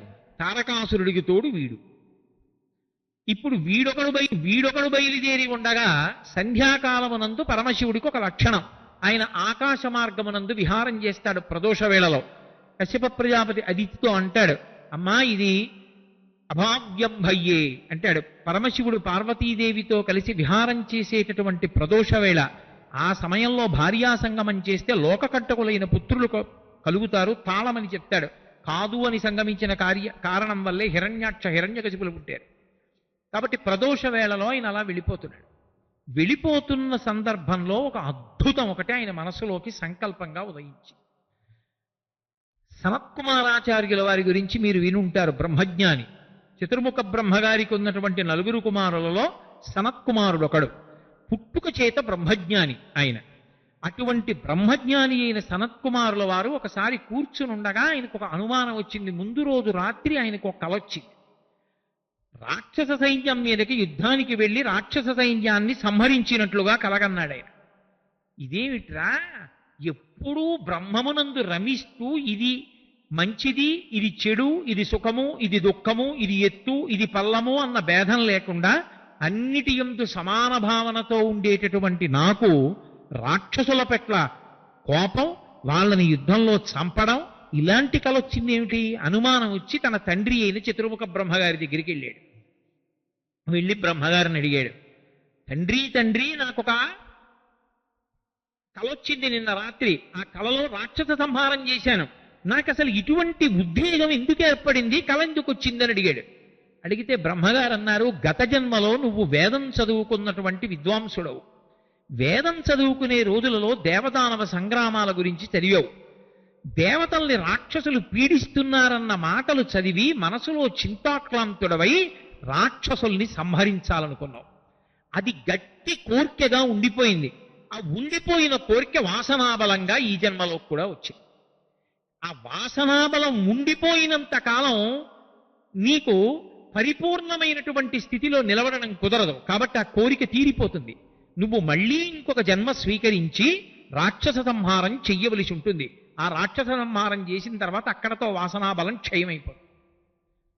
ఇప్పుడు అలా వెళ్ళిపోతున్న పరమశివుడికి ఓ ఆలోచన వచ్చింది. మహానుభావుడు కదా సనత్కుమారుడు, బ్రహ్మజ్ఞాని. ఇంత బ్రహ్మజ్ఞానికి ఇటువంటి కల వచ్చిందే, ఈయన ఇప్పుడు మళ్ళీ జన్మ ఎత్తాలే, జన్మ ఎత్తి రాక్షస సంహారం చెయ్యాలే. ఈయనకి అనుకూలంగా ఈయనే నాకు కొడుకుగా వచ్చేటట్టు, ఈయనే కొడుకుగా వచ్చి రాక్షస సంహారం చేసేటట్టు, దాని వలన ఈయనకి ఏ ఇబ్బంది రాకుండా ఉండేటట్టు రక్షించడం నా కర్తవ్యం కాదా అనుకున్నాడు. అనుకుని పార్వతీ పరమేశ్వరుడు కిందకి దిగొచ్చారు. సనత్కుమారుల వారు అంతటా బ్రహ్మాన్నే చూస్తూ ఉంటారు. వారికి కొత్తగా పార్వతీ పరమేశ్వరులు వస్తేనే బ్రహ్మం కాదు, అక్కడ కనబడినటువంటి కర్ర ముక్క దగ్గర నుంచి ప్రతి వస్తువుని బ్రహ్మంగానే చూస్తారు. అందుకే ఆయన లేవలేదు, నిలబడలేదు, నమస్కారం చేయలేదు. ఆయన పని ఏం చేసుకుంటున్నారో అదే చేసుకుంటూ అలాగే కూర్చున్నారు. పార్వతీ పరమేశ్వరులు ఇద్దరు వచ్చి సనత్కుమారుల వారి దగ్గర అలా నిలబడ్డారు చాలాసేపు. ఆయన చూశాడు, ఏమీ అనలేదు. పరమశివుడు కాసేపు ఆగి ఆ బ్రహ్మజ్ఞాని యొక్క వైభవాన్ని చూడాలని ముచ్చటపడన్నాడు. లోకానికి తల్లిదండ్రులమే, పార్వతీ పరమేశ్వరులమే, మేం వచ్చి నిలబడితే కనీసం నమస్కారం చేయలేదు. కాబట్టి నిన్ను నేను శపిస్తానన్నా. అంటే సనత్కుమారుల వారు అన్నారు, అసలు నమస్కరించడానికి రెండో వస్తువు ఒకటి ఉన్నదా? ఉన్నది ఒక్క వస్తువేగా, బ్రహ్మమే ఉన్నది. బ్రహ్మములకు నమస్కారం ఎందుకు చేస్తుంది? ఉన్నది ఒక్క వస్తువే. కాబట్టి నాకు కొత్తగా ఒకటి వచ్చిందని దానికి నమస్కారం చెయ్యాలని అనిపించదు. ఎందుకంటే నాకన్నా భిన్నంగా ఏదీ లేదు కాబట్టి. ఇవి బ్రహ్మజ్ఞానుల యొక్క స్థితి పిచ్చివాడి స్థితిలో ఉంటుంది. మనకి అంత త్వరగా అర్థమయ్యేది కాదు. అందుకే బ్రహ్మజ్ఞానిని చూస్తే లోకం పిచ్చాడంటుంది. పరమేశ్వరుడు కూడా అంతటి బ్రహ్మజ్ఞాని కనుకే పిచ్చాళ్ళకి పెద్ద పిచ్చాడని ఆయనకు ఓ పేరుంది. అందుకే ఉన్మత్త శేఖరాయ నమః అని ఓ పేరు. ఉన్మత్తుడంటే పిచ్చివాడు, శేఖరుడంటే అందరిలోకి గొప్పవాడు, పిచ్చాళ్లలో పెద్ద పిచ్చాడు అని. అంటే ఆయన నిజంగా పిచ్చాడని కాదు దాని అర్థం, అంతటి బ్రహ్మజ్ఞాని అని. కాబట్టి ఇప్పుడు బ్రహ్మజ్ఞాని అయినటువంటి సనత్కుమారాచార్యుల వారు అలాగే కూర్చున్నారు. ఒకానొకప్పుడు తిరువణ్ణామలైలో రమణ మహర్షి కూర్చుని ఉండగా కామకోటి పీఠాధిపతులు చంద్రశేఖరేంద్ర సరస్వతి మహాస్వామి వారు గిరిప్రదక్షిణం చేస్తున్నారు. అంతటి మహాస్వామి వారు గిరిప్రదక్షిణం చేస్తూ రమణాశ్రమం ముందు నుంచి వెడుతున్నారు. ఆశ్రమంలోకి ఆహ్వానిస్తారా అని అడిగారు రమణ మహర్షిని చుట్టూ ఉన్నవాళ్ళు. ఆయన అన్నారు, ఆహ్వానించడానికి ఆహ్వానింపబడడానికి రెండున్నాయా అన్నారు. అబ్బాయి ఈయన ఎప్పుడు ఉన్నదొక్కటే అంటారు. పోనీ మేము బయటికి వెళ్ళి ఆయన దర్శనం చేసుకుంటామన్నారు. మీకు ఎలా ఇష్టమైతే అలా చేయండి అన్నారు. కర్తవ్యతానిష్ట కదూ, ఎవరి శాంతి వాళ్ళు పోగొట్టుకో, ఆ స్థితిలో ఉన్నాం. వీళ్ళందరూ బయటికి వెళ్ళి నిల్చున్నారు. మహాస్వామి వారు తిరువన్నామలలో రమణాశ్రమం దగ్గరికి వచ్చారు. వచ్చి ఏదో బడలిక చెందిన వారిలా నిలబడి ఒక్కసారి ఇలా లోపలికి చూశారు. మీరు వెళ్ళరా లోపలికి? అంత గొప్పవారుగా భగవాన్ రమణులు లోపలికి వెళ్ళరా అన్నారు. మేము చూడడం అయిందిగా చూపులతో అన్నారు. ఎందుకని? ఆయనకి పీఠ నియమం ఉంది, పీఠాధిపతి, ఆహ్వానం లేకుండా లోపలికి వెళ్ళకూడదు. అది పీఠ మర్యాద పోగొడుతుంది. ఓసారి చూసొద్దామని ఈయన వెళ్ళారనుకోండి, పీఠ మర్యాద ఏమైపోతుంది? ఆయనో బ్రహ్మజ్ఞాని, రెండున్నాయని ఆయన అంగీకరించారు. అందుకని ఆయన బయట నుంచి చూసి వెళ్ళిపోయారు. లోపల రమణులు అలాగే కూర్చున్నారు. మేం పరమాచార్య స్వామి వారిని చూసి వచ్చాం, మీరు లోపలే ఉండిపోయారు, వస్తే బాగుండేది అన్నారు. చూడడానికి చూడబడడానికి రెండు ఉంటే కదూ అని రమణులు అదే మాట. మనకిది వినడానికి చాలా విచిత్రంగా ఉంటుంది, కానీ ఆ స్థాయి చేరిపోయిన వాడు అలా ఉంటాడు. కాబట్టి పరమశివుడు పార్వతీ సహితుడై వచ్చి నించున్న సనత్కుమారుల వారు లేచి నిలబడలేదు. శపిస్తానన్నాడు శివుడు. శపిస్తే ఎవరు బాధపడతారు? ఓ చెట్టు అయిపోతావు అన్నావు అనుకో, ఈ శరీరం అయిపోతుంది. ఆత్మ ఏమైనా అవుతుందా? ఏమవదుగా. కాబట్టి భయం ఎందుకు? శరీరం ఎప్పటికైనా వెళ్ళిపోయేదేగా. కాబట్టి శపిస్తే భయపడ్డానికి రెండో వస్తువు ఉంటే కదా భయం. నీ ఇష్టం, ముచ్చట తీర్చుకో అన్నాడు. పరమశివుడు పొంగిపోయాడు. ఏమి బ్రహ్మజ్ఞాని రామహానుభావుడు అని, నీకు వరం ఇస్తాను పుచ్చుకో అన్నాడు. అది బాధిస్తుంది, ఇది సుఖపెడుతుంది. రెండుంటే కదా సుఖదుఖములని. నాకు వరం అక్కర్లేదు, నీకేమైనా కావాలంటే అడిగిస్తాను. ఆ మాట అనిపించడానికే వాదనలో దింపాడు పరమశివుడు. నీకేమైనా కావాలంటే అడుగు, ఇస్తాను అని సనత్కుమారుల వారు అనగానే శివుడు అన్నాడు, నాకు కుమారుడివి కా. అంటే సనత్కుమారుల వారు చటుక్కున తలెత్తి చూసి అన్నారు, నీకే కుమారుడని అవుతాను. పార్వతీదేవి ఉలిక్కిపడింది. ఏమిటి నీకే కుమారుడని అవుతానంటున్నావు? నీకే ఉండదు, మాకే. కొడుకు పుట్టడం అంటే దంపతులకు పుడతాడు, మాకు పుట్టాలి. నీకే అని నా వంక చూస్తూ ఉంటున్నావేంటి? నాకు కొడుకు అవ్వవా? నాకు కొడుకు అవ్వాలి. ఆయన అన్నాడు, అమ్మాయి ఏమనుకోకు, అడగనిది ఇవ్వకూడదు. నువ్వు అడగలేదుగా, అడిగింది ఆయనగా, అందుకని ఆయనకి ఇచ్చాను వరం. నువ్వు అడగలేదుగా వరం ఇమ్మని, నీకు ఇవ్వనమ్మా. ఆవిడంది, నువ్వే ధర్మం చెప్పగలను అనుకుంటున్నావేమో. భార్యాభర్తలు ఇద్దరూ అడగక్కర్లేదు, ఒకరు అడిగితే రెండో వాళ్ళు అడిగినట్టే. ఎప్పుడు దంపతీ ధర్మం అని ఒకటి ఉంది. ఇద్దరూ వెళ్ళి కూడబలుక్కుని ఒకేలా వాక్య నిర్మాణం చేసి మాట్లాడాలని ఎక్కడా లేదు లోకంలో. భర్త గారు అడిగితే భార్య గారు అడిగినట్టే, భార్య అడిగితే భర్త అడిగినట్టే, మా ఆయన అడిగితే నేను అడిగినట్టే. అంతేగాని నువ్వు అడగలేదుగా ఆయనకే అంటామే, నాకు కొడుగ్గారా. అంతటి బ్రహ్మజ్ఞాని కొడుగ్గా వస్తుంటే తన స్పర్శ లేకపోతే ఆవిడికి చిన్నబుచ్చుకోదు. అందుకని నాకు కొడుకుగా నువ్వు రావాలి. ఆయన ఒక్కసారి ఆలోచించి అన్నాడు, అమ్మాయి ఏమనుకోకు, ఎంత జగన్మాతవైనా, ఎంత పార్వతీదేవివైనా అధోముఖంగా నీ కడుపులో పడుకుని కాళ్ళు పైకి పెట్టి తల కిందకి పెట్టి పిండాకృతి ఏర్పడుతుండగా నేను విసర్జించిన మలమూత్రాల మధ్యలోనే నేను ఉండి అందులోంచి వచ్చిన పురుగులు నన్ను కుడుతూ ఉంటే గర్భస్థ నరకాన్ని అనుభవించి ప్రసూతి వాయువు తోసేస్తే బయటికొచ్చి యోని సంభవుణ్ణి కాలేనమ్మా, ఏమనుకోకు. కాబట్టి నీకు కుమారుడుగా రావడంలో ఇంత ఖేద ఉంది కాబట్టి నీకు కుమారుడను కాను, శివుడకు కుమారుడను. శివునికి కుమారుణ్ణైనప్పుడు నీకెందుకు కుమారుణ్ణి కాను? కుమారుడని అని ప్రేమించు, కొడుకుగా లాలించు, తప్ప నీకు కొడుకుగా గర్భస్థవాసం చేయను. ఆవిడంది, ఎంత మాట అన్నావయ్యా, ఇంతటి బ్రహ్మజ్ఞానివి, ఇంతటి మహాత్ముడవు, నువ్వు నాకు కుమారుడుగా రావా? రాకపోతే ఎలా కుదురుతుంది? కాబట్టి మన మధ్య ఒక ఒప్పందం చేసుకుందాం. పోనీ నువ్వు నాకు నా గర్భవాసం చెయ్యవద్దు, నాకు కుమారుడిగా నా శరీరము నుండి బయటికి రావద్దు. హిమాలయ పర్వత ప్రాంతమునందు నా శరీరము వేరొక రూపంతో ఉంది. ఎందుకు ఉన్నది అంటే, ఇది త్రిపుర రహస్యంలో ఉన్న విషయం. ఎందుకు ఉన్నది అంటే, ఒకప్పుడు భస్మాసురుడు తపస్సు చేసి పరమశివుణ్ణి వరం అడిగాడు. ఎవరి నెత్తి మీద చెయ్యి పెడితే వాడు కాలిపోవాలని. రాక్షసుల కోరికలన్నీ అలాగే ఉంటాయి, ఒక్కొక్కడిది ఒక్కొక్క ఉన్మాదం. కాబట్టి ఎవడి తల మీద చెయ్యి పెడితే వాడు కాలిపోవాలని అనుగ్రహించమన్నాడు. ఎవడి కర్తవ్యతానిష్ట వాడిది, తథాస్తు అని శివుడు అన్నాడు. ఆయన పరీక్షించుకోవాలనుకున్నాడు, ఆ శక్తి వచ్చిందో లేదో. ఎదురుగుండా శివుడే కనపడ్డాడు, నీ నెత్తి మీదే పెడతాను. కాబట్టి ఇప్పుడు పరమశివుడే పరిగెత్తాడు అనుకోండి, లోకంలో పెద్ద వార్త అవుతుంది. భస్మాసురుడు వస్తే పరమశివుడు పరిగెత్తేటాడు. ఎందుకు పరిగెత్తాడు?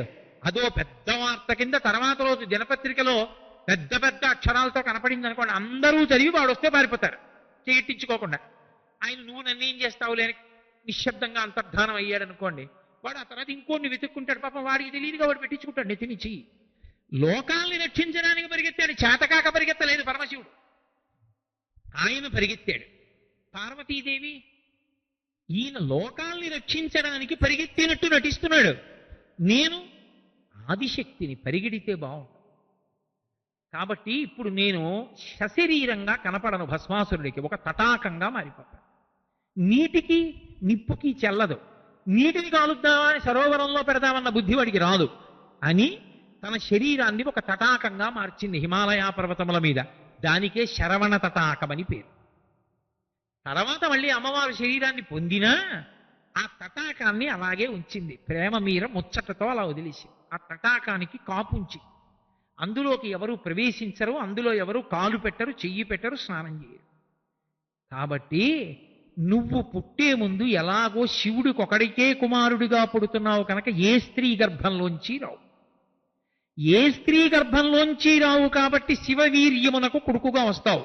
శివుడికే కొడుకుగా రావాలి కాబట్టి ఆ వచ్చేదేదో శరవణ తటాకంలోంచి పైకి రా, నా శరీరంలోంచి వచ్చినట్టు. అప్పుడు పార్వతీ పరమేశ్వరులకు కుమారుడు అవుతావు, కానీ పార్వతీ స్పర్శ ఉండదు. అంటే ఇప్పుడు ఎవరి వరం తీరింది? మొదట తారకాసురుడి యొక్క కోరిక, తారకాసురుడు కోరిన వరం తీరింది. వాడు ఏమడిగాడు? వీర్యస్ఖలనం అవ్వాలి, పార్వతీదేవి గ్రహించకూడదు, కానీ కుమారుడు కలగాలి, ఆ వచ్చినటువంటి కుమారుడు నన్ను సంహారం చేయడానికి అర్హుడవుతాడన్నాడు. కానీ ఇప్పుడు ఆ ప్రక్రియ నడవడం ఎలా? ఇప్పుడు సనత్కుమారుల వారికి వరం ఇచ్చి పార్వతీ పరమేశ్వరులు అంతర్ధానం అయిపోయారు. సనత్కుమారుల వారు పరమశివుడికి కుమారుడిగా రావాలి. ఈ కుమారుడిగా రావలసినటువంటి సందర్భం ఏర్పడి పార్వతీ కళ్యాణం జరిగి పార్వతీ పరమేశ్వరులిద్దరూ పరమ సంతోషంతో విహారం చేస్తున్నారు. నేను మీతో చెప్పాను కదూ, పరమశివుని యొక్క విహారం అంటే పార్వతీదేవితో కలిసి ఆయన సంతోషం అనుభవించడం అంటే అది కొన్ని దివ్య వర్షములు నడుస్తుంది. దేవతలందరూ చూశారు. వీళ్ళకొక విచిత్రమైన ఆలోచన వచ్చింది. ఒరే, పార్వతీదేవితో పరమశివుడు కలిసి ఆనందాన్ని అనుభవిస్తున్నాడు, ఆయన వీర్యము స్ఖలనమవుతుంది. పార్వతీదేవి మాత్రమే ఆయన తేజస్సు జారిపోయేటట్టు చేయగలదు. ఎప్పుడో అప్పుడు ఆయన తేజస్సు జారుతుంది. జారితే ఒక మహాభూతం ఒకటి పుడుతుంది. పరమశివుణ్ణి మించిన వాడు లేడు ఇప్పటి వరకు, అంతటి మహానుభావుడు ఆయన. శ్రీశైలే స్వర్ణశృంగే మణిగణరచితే కల్పవృక్షాళి శీతే స్ఫీతే సవర్ణ రత్నస్ఫురిత నవగ్రహే దివ్యపీఠేషు మార్గే ఆసీన సోమచూడ సకరుణనయన సంగన స్మేరవక్ర శంభుశ్రీ భ్రమరీశ ప్రకటిత విభవో దేవతా సార్వభౌమ. దేవతా సార్వభౌముడు. ఇప్పుడు అటువంటి వాడికి అంతకన్నా గొప్ప శక్తోటి పుడితే ఇంద్రుడి భయం ఏమిటంటే ఇంద్ర పదవి కోసం వస్తాడే. అందుకని పరమశివునికి స్ఖలనమైనటువంటి వీర్యము పార్వతీదేవి యందు ప్రవేశించకుండా మనం ప్రయత్నించాలి అని అకస్మాత్తుగా ఒక విర్రి ఆలోచన పుట్టింది. ఈ ఆలోచన పుట్టడానికి కారణం కేవలము వాళ్ళదే కాదు, శివమాయా మోహితులయ్యారు. ఎందుకని? మళ్ళీ మీరు వెనక్కి దీన్ని కలుపుకోవాలి. సనత్కుమారుల వారికి వరం ఇచ్చున్నాడు పరమశివుడు, పార్వతీదేవితో సంగమం ఉండదు, తన యొక్క తేజస్సుకి కుమారుడిగా సనత్కుమారుల వారు వస్తారని. మరి అప్పుడు వీళ్ళందరూ వెళ్ళి ప్రార్థన చెయ్యాలి, లేకపోతే భర్తృధర్మం చెడిపోతుంది. భర్తకు ఒక ధర్మం ఉంటుంది, తన తేజస్సుని నిక్షేపించవలసినది కేవలము తన ధర్మపత్ని యందు మాత్రమే. తన స్వరూపమైనటువంటి, తన ప్రతిరూపమైనటువంటి కొడుకుని తన భార్య వలన మాత్రమే కనాలి. పరమేశ్వరుడు నా తేజస్సుని ఎందు ఉంచనన్న మాట అనకూడదు. కాబట్టి ఇది దేవతల చేత అనిపించాలి. అందుకని వాళ్ళు మాయామోహితులయ్యారు. అయి వాళ్ళందరూ పరిగెత్తుకుని కైలాస పర్వతం కింద నిలబడ్డారు. దేవదేవ మహాదేవ సర్వలోక హితేరత నలోకాధారయిష్యంతి తవ తేజ సురోత్తమా అన్నారు. రామాయణం బాలకాండలోకి వచ్చాను. దేవదేవ మహాదేవ, దేవతలకందరికీ అధినాథుడవైనటువంటి ఓ మహాదేవుడా, నీ యొక్క తేజస్సు కాని జారిందా దాన్ని భరించగలిగినటువంటి ప్రాణి లోకంలో లేదు. పార్వతీదేవి యందు ఆ తేజస్సును ఉంచుతానంటావేమో, మహద్భూతం ఒకటి ఆవిర్భవిస్తుంది. ఎందుకంటే ఆమె ఆదిశక్తి, నువ్వు పరమేశ్వరుడవు. మీ ఇద్దరికీ వచ్చేటటువంటి ప్రాణి లోకములను తట్టుకోగలుగుతుందో తట్టుకోలేదో మేము చెప్పలేం. అందుకని నీ యొక్క తేజస్సుని నీయందే అణిచేసుకుని తపస్సుకి వెళ్ళిపో. తపస్సుకి వెళ్ళిపోతే మాకు భయం ఉండదు. అందుకని వెనక్కి వెళ్ళమన్నారు. మీరు చాలా జాగ్రత్తగా అర్థం చేసుకోవాలి. అలా అనకపోతే కుమార సంభవం అవుతుంది, అలా అంటేనే కుమార సంభవం అవుతుంది. పార్వతీ స్పర్శ లేని కుమారుడు వస్తే కానీ తారకాసుర సంహారం అవ్వదు. వాళ్ళ నోటి వెంట ఆ మాట రావాలి, సనత్కుమారుల వారికి ఇచ్చినటువంటి వరం నిజం అవ్వాలి. అందుకని శివమాయ చేత మోహితులయ్యారు. మళ్ళీ మళ్ళీ చెప్తున్నాను అందుకే ఆ మాట నేను. అందుకని వీళ్ళందరూ వెళ్ళి పరమశివుణ్ణి పిలిచి ఎలుగెత్తి అరిచారు. ఆయనకో లక్షణం ఉంది, ఆర్తత్రాణపరాయణుడు. ఎటువంటి కార్యంలో ఉండనివ్వండి, ఓ సాంబ సదాశివ అని పిలిస్తే చాలు పరిగెత్తుకొస్తాడు. ఇప్పుడు వీళ్ళందరూ నిలబడి పెద్ద ఎత్తున కేక పెట్టారు. ఆయన గబగబా బయటకు వచ్చాడు. ఏం కావాలరా మీకన్నాడు. నలోకాధారయిష్యంతి తవ తేజ సురోత్తమ, నీ తేజస్సుని భరించలేవు ప్రాణులు. పార్వతీదేవి యందు ప్రవేశపెట్టవద్దు, దానిని విడిచిపుచ్చవద్దు. నీవు దానిని నీయందే నిక్షిప్తం చేసుకుని వెళ్ళిపో తపస్సు. నీ భార్యతో కలిసి తపస్సు చేయి, లోకములను యథావిధిగా పాలించు. మహద్భూతమును మేము భరించలేం అన్నారు. తారకాసురుడన్నా భరిస్తాం, నీ వలన మహద్భూతం వస్తే మాకు భయం అన్నారు. పరమశివుడు అన్నాడు, తప్పకుండా నేను అలాగే నా తేజస్సుని నాయందే అణిచి ఉంచేస్తాను. కానీ తన స్థానమును ఇప్పటికే వదిలిపెట్టి కదిలిపోయిన తేజస్సు జారింది, ఎవరు పట్టుకుంటారని. వాళ్ళన్నారు, ఏ తద్ధరా ధారయిష్యతి, భూమి పట్టుకుంటుందన్నారు అని భూదేవిని చూపించారు. ఎందుకని? ఆవిడ క్షమ, ఓర్పుకి మారుపేరు కదూ. ఎవరు దాన్ని వహించగలిగిన వాళ్ళు? ఎవరు పట్టుకుంటారు? దాన్ని పట్టగలిగిన ప్రాణి లేదు లోకంలో. ఎవరు పట్టుకుంటే వాళ్ళు నిలువుగా బూదికొప్ప అయిపోతారు. అందుకని ఎవ్వరూ పట్టడానికి ముందు రాదు. తేలికగా దొరికింది ఎవరు? పాపం భూకాంత. జారి పడితే ఆవిడ మీదేగా పడాలి. అందుకని ఆవిడ పట్టుకుంటుంది, విడిచిపెట్టేసే. ఆ స్థానము నుండి కదిలిపోయినటువంటి తేజస్సుని భూమి చటుక్కనంది అంగీకరిస్తాననగానే శివుని యొక్క తేజస్సు భూమి మీద పడింది. పడగానే భూమి సంక్షుభితమైపోయింది. అగ్నిహోత్రం ఒంటి నిండా పుట్టేసినంత వేడి పుట్టింది. ఆవిడ బాధ ఏమిటి? ఎంత బాధ కలిగినా తాను కదలకూడదు. బాధ వచ్చినవాడు కదిలిపోతాడు, ఉనికిపోతాడు. ఆవిడ కదలకూడదు. ఎందుకని? ఆవిడ కర్తవ్యం అది. ఆవిడ కదిలితే ప్రాణులన్నీ మరణిస్తాయి. భూకంపం వస్తే ఎవరు నిలబడతారండి? ఆవిడ కదలకూడదు. ఈవిడ కదలకుండా నిలబడడానికి పెద్ద ప్రయత్నం చేసి తట్టుకోవడానికి పెద్ద పెద్ద కేకలేస్తోంది. పార్వతీదేవి బయటికి వచ్చి దేవతలందరి వలన పరమ అధార్మికమైనటువంటి విషయం జరిగింది. ఎక్కడైనా సరే లోకంలో మనుష్యులే కాదు, మిథునము జరుగుతూ ఉండగా, స్త్రీ పురుష ప్రాణులు సంభోగ సుఖాన్ని అనుభవిస్తూ ఉండగా భంగపరచడం పరమ దోషం. మీరు వచ్చి కేవలం ఒక భంగపరచడానికే నా భర్తని పిలిచారు. మీకు రాక్షసుల వలన ఆపద లేదు. కేవలముగా ఆయన తేజస్సు నా యందు ప్రవేశించకూడదని వచ్చి ప్రార్థన చేశారు. దాంపత్య ధర్మానికి వ్యతిరేకమైన కోరిక కోరారు. నా యందు ఆయన తేజస్సు ప్రవేశించకూడదని. ఆయన పరమ మర్యాదతో తండ్రి కనుక ఇంకొక మాట మాట్లాడకుండా కదిలిన తేజస్సు ఎక్కడ పడాలని అడిగాడు. పరకాంతయ్యి ఆయన భార్య కానిది భూకాంత పుచ్చుకుంటానని తేజస్సు నిస్సిగ్గుగా పుచ్చుకుంది. నేను పొందవలసినటువంటి తేజస్సుని పొందకుండా చేసినందుకు, దాంపత్య సుఖానికి మధ్యలో అడ్డొచ్చినందుకు, నా భర్త తేజస్సుని భూమి పుచ్చుకున్నందుకు ధర్మ వ్యతిరిక్తమైంది కాబట్టి నేను అంగీకరించను. ఇప్పుడు నేను మీ అందరికీ గుణపాఠం చెప్పాలనుకుంటున్నాను. తారకాసుర సంహారం మాట దేవుడెరుగు. ఇప్పుడు కొత్త ఉపద్రవం ఒకటి మళ్ళీ వచ్చింది. ఇప్పుడు ఎలా సుబ్రహ్మణ్యోత్పత్తి? ఇవాళ పంచమి సోమవారం కదూ, పార్వతీ పరమేశ్వర వైభవంతో ప్రారంభించారు. రేపు షష్ఠి మంగళవారంతో ఉంది. మంగళవారంతో షష్ఠి కలవడం అంటే అత్యద్భుతం, అపురూపం, సుబ్రహ్మణ్యుడికి మహాప్రీతి పాత్రం. రేపు సుబ్రహ్మణ్య జననం జరుగుతుంది. ఆ జరిగినప్పుడు ఎన్ని మలుపులు తిరుగుతుందో కథ.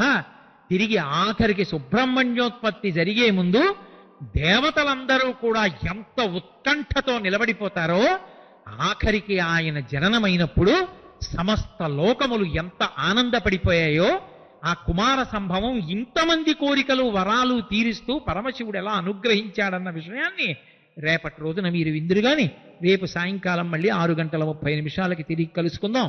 అందున మంగళవారం షష్ఠి ఎదర ఉండగా సుబ్రహ్మణ్యోత్పత్తి చెప్పుకోవడం వినడం అంటే మాటలండి. కుజగ్రహ దోషం ఉన్న వాళ్ళకి కూడా ఉపశాంతి. మంగళవారం కుజగ్రహం చాలా విశేషమైన తేజస్సుతో ఉంటుంది. దాన్ని తొక్కి పెట్టగలిగిన వాడు సుబ్రహ్మణ్యుడు ఒక్కడే. అందుకే కుజదోషం ఎవరికి ఉంటుందో వాళ్ళందరినీ సుబ్రహ్మణ్యారాధన చేయమంటారు. అటువంటి మంగళవారం కుజ తేజస్సున్నది తిన్నగా వచ్చి షష్ఠితో కలిసింది. ఎక్కడెక్కడ షష్ఠి ఉన్నా సరే అది సుబ్రహ్మణ్య ప్రధానమైనటువంటి తిథి. ఆయనవన్నీ 6 మీద నడుస్తాయి. షడాననుడు 6 ముఖాలతో ఉంటాడు. షష్ఠి తిథి నాడు పుట్టాడు. ఆయన మంత్రం 6 అక్షరాలతో ఉంటుంది. అన్నీ 6 మీదే నడుస్తాయి ఆయన విశేషాలు. అటువంటి షష్ఠి మంగళవారంతో కలిసి సుబ్రహ్మణ్యోత్పత్తి చెప్పడం అంటే అది జీవితంలో అపురూపమైన విషయం. ఒక జీవితంలో అపురూపమైన విషయం వినడం. అంత గొప్ప తిథి రేపు ఉంది కాబట్టి రేపటి రోజున సుబ్రహ్మణ్య జననాన్ని పూర్తి చేస్తాను. ఎందుకు ఆ మాట అంటున్నానంటే నిజంగా నేను ఇప్పుడు చెప్దామన్నా అది ఖచ్చితంగా ఇంకొక గంట పైచిలుకు తీసుకుంటుంది.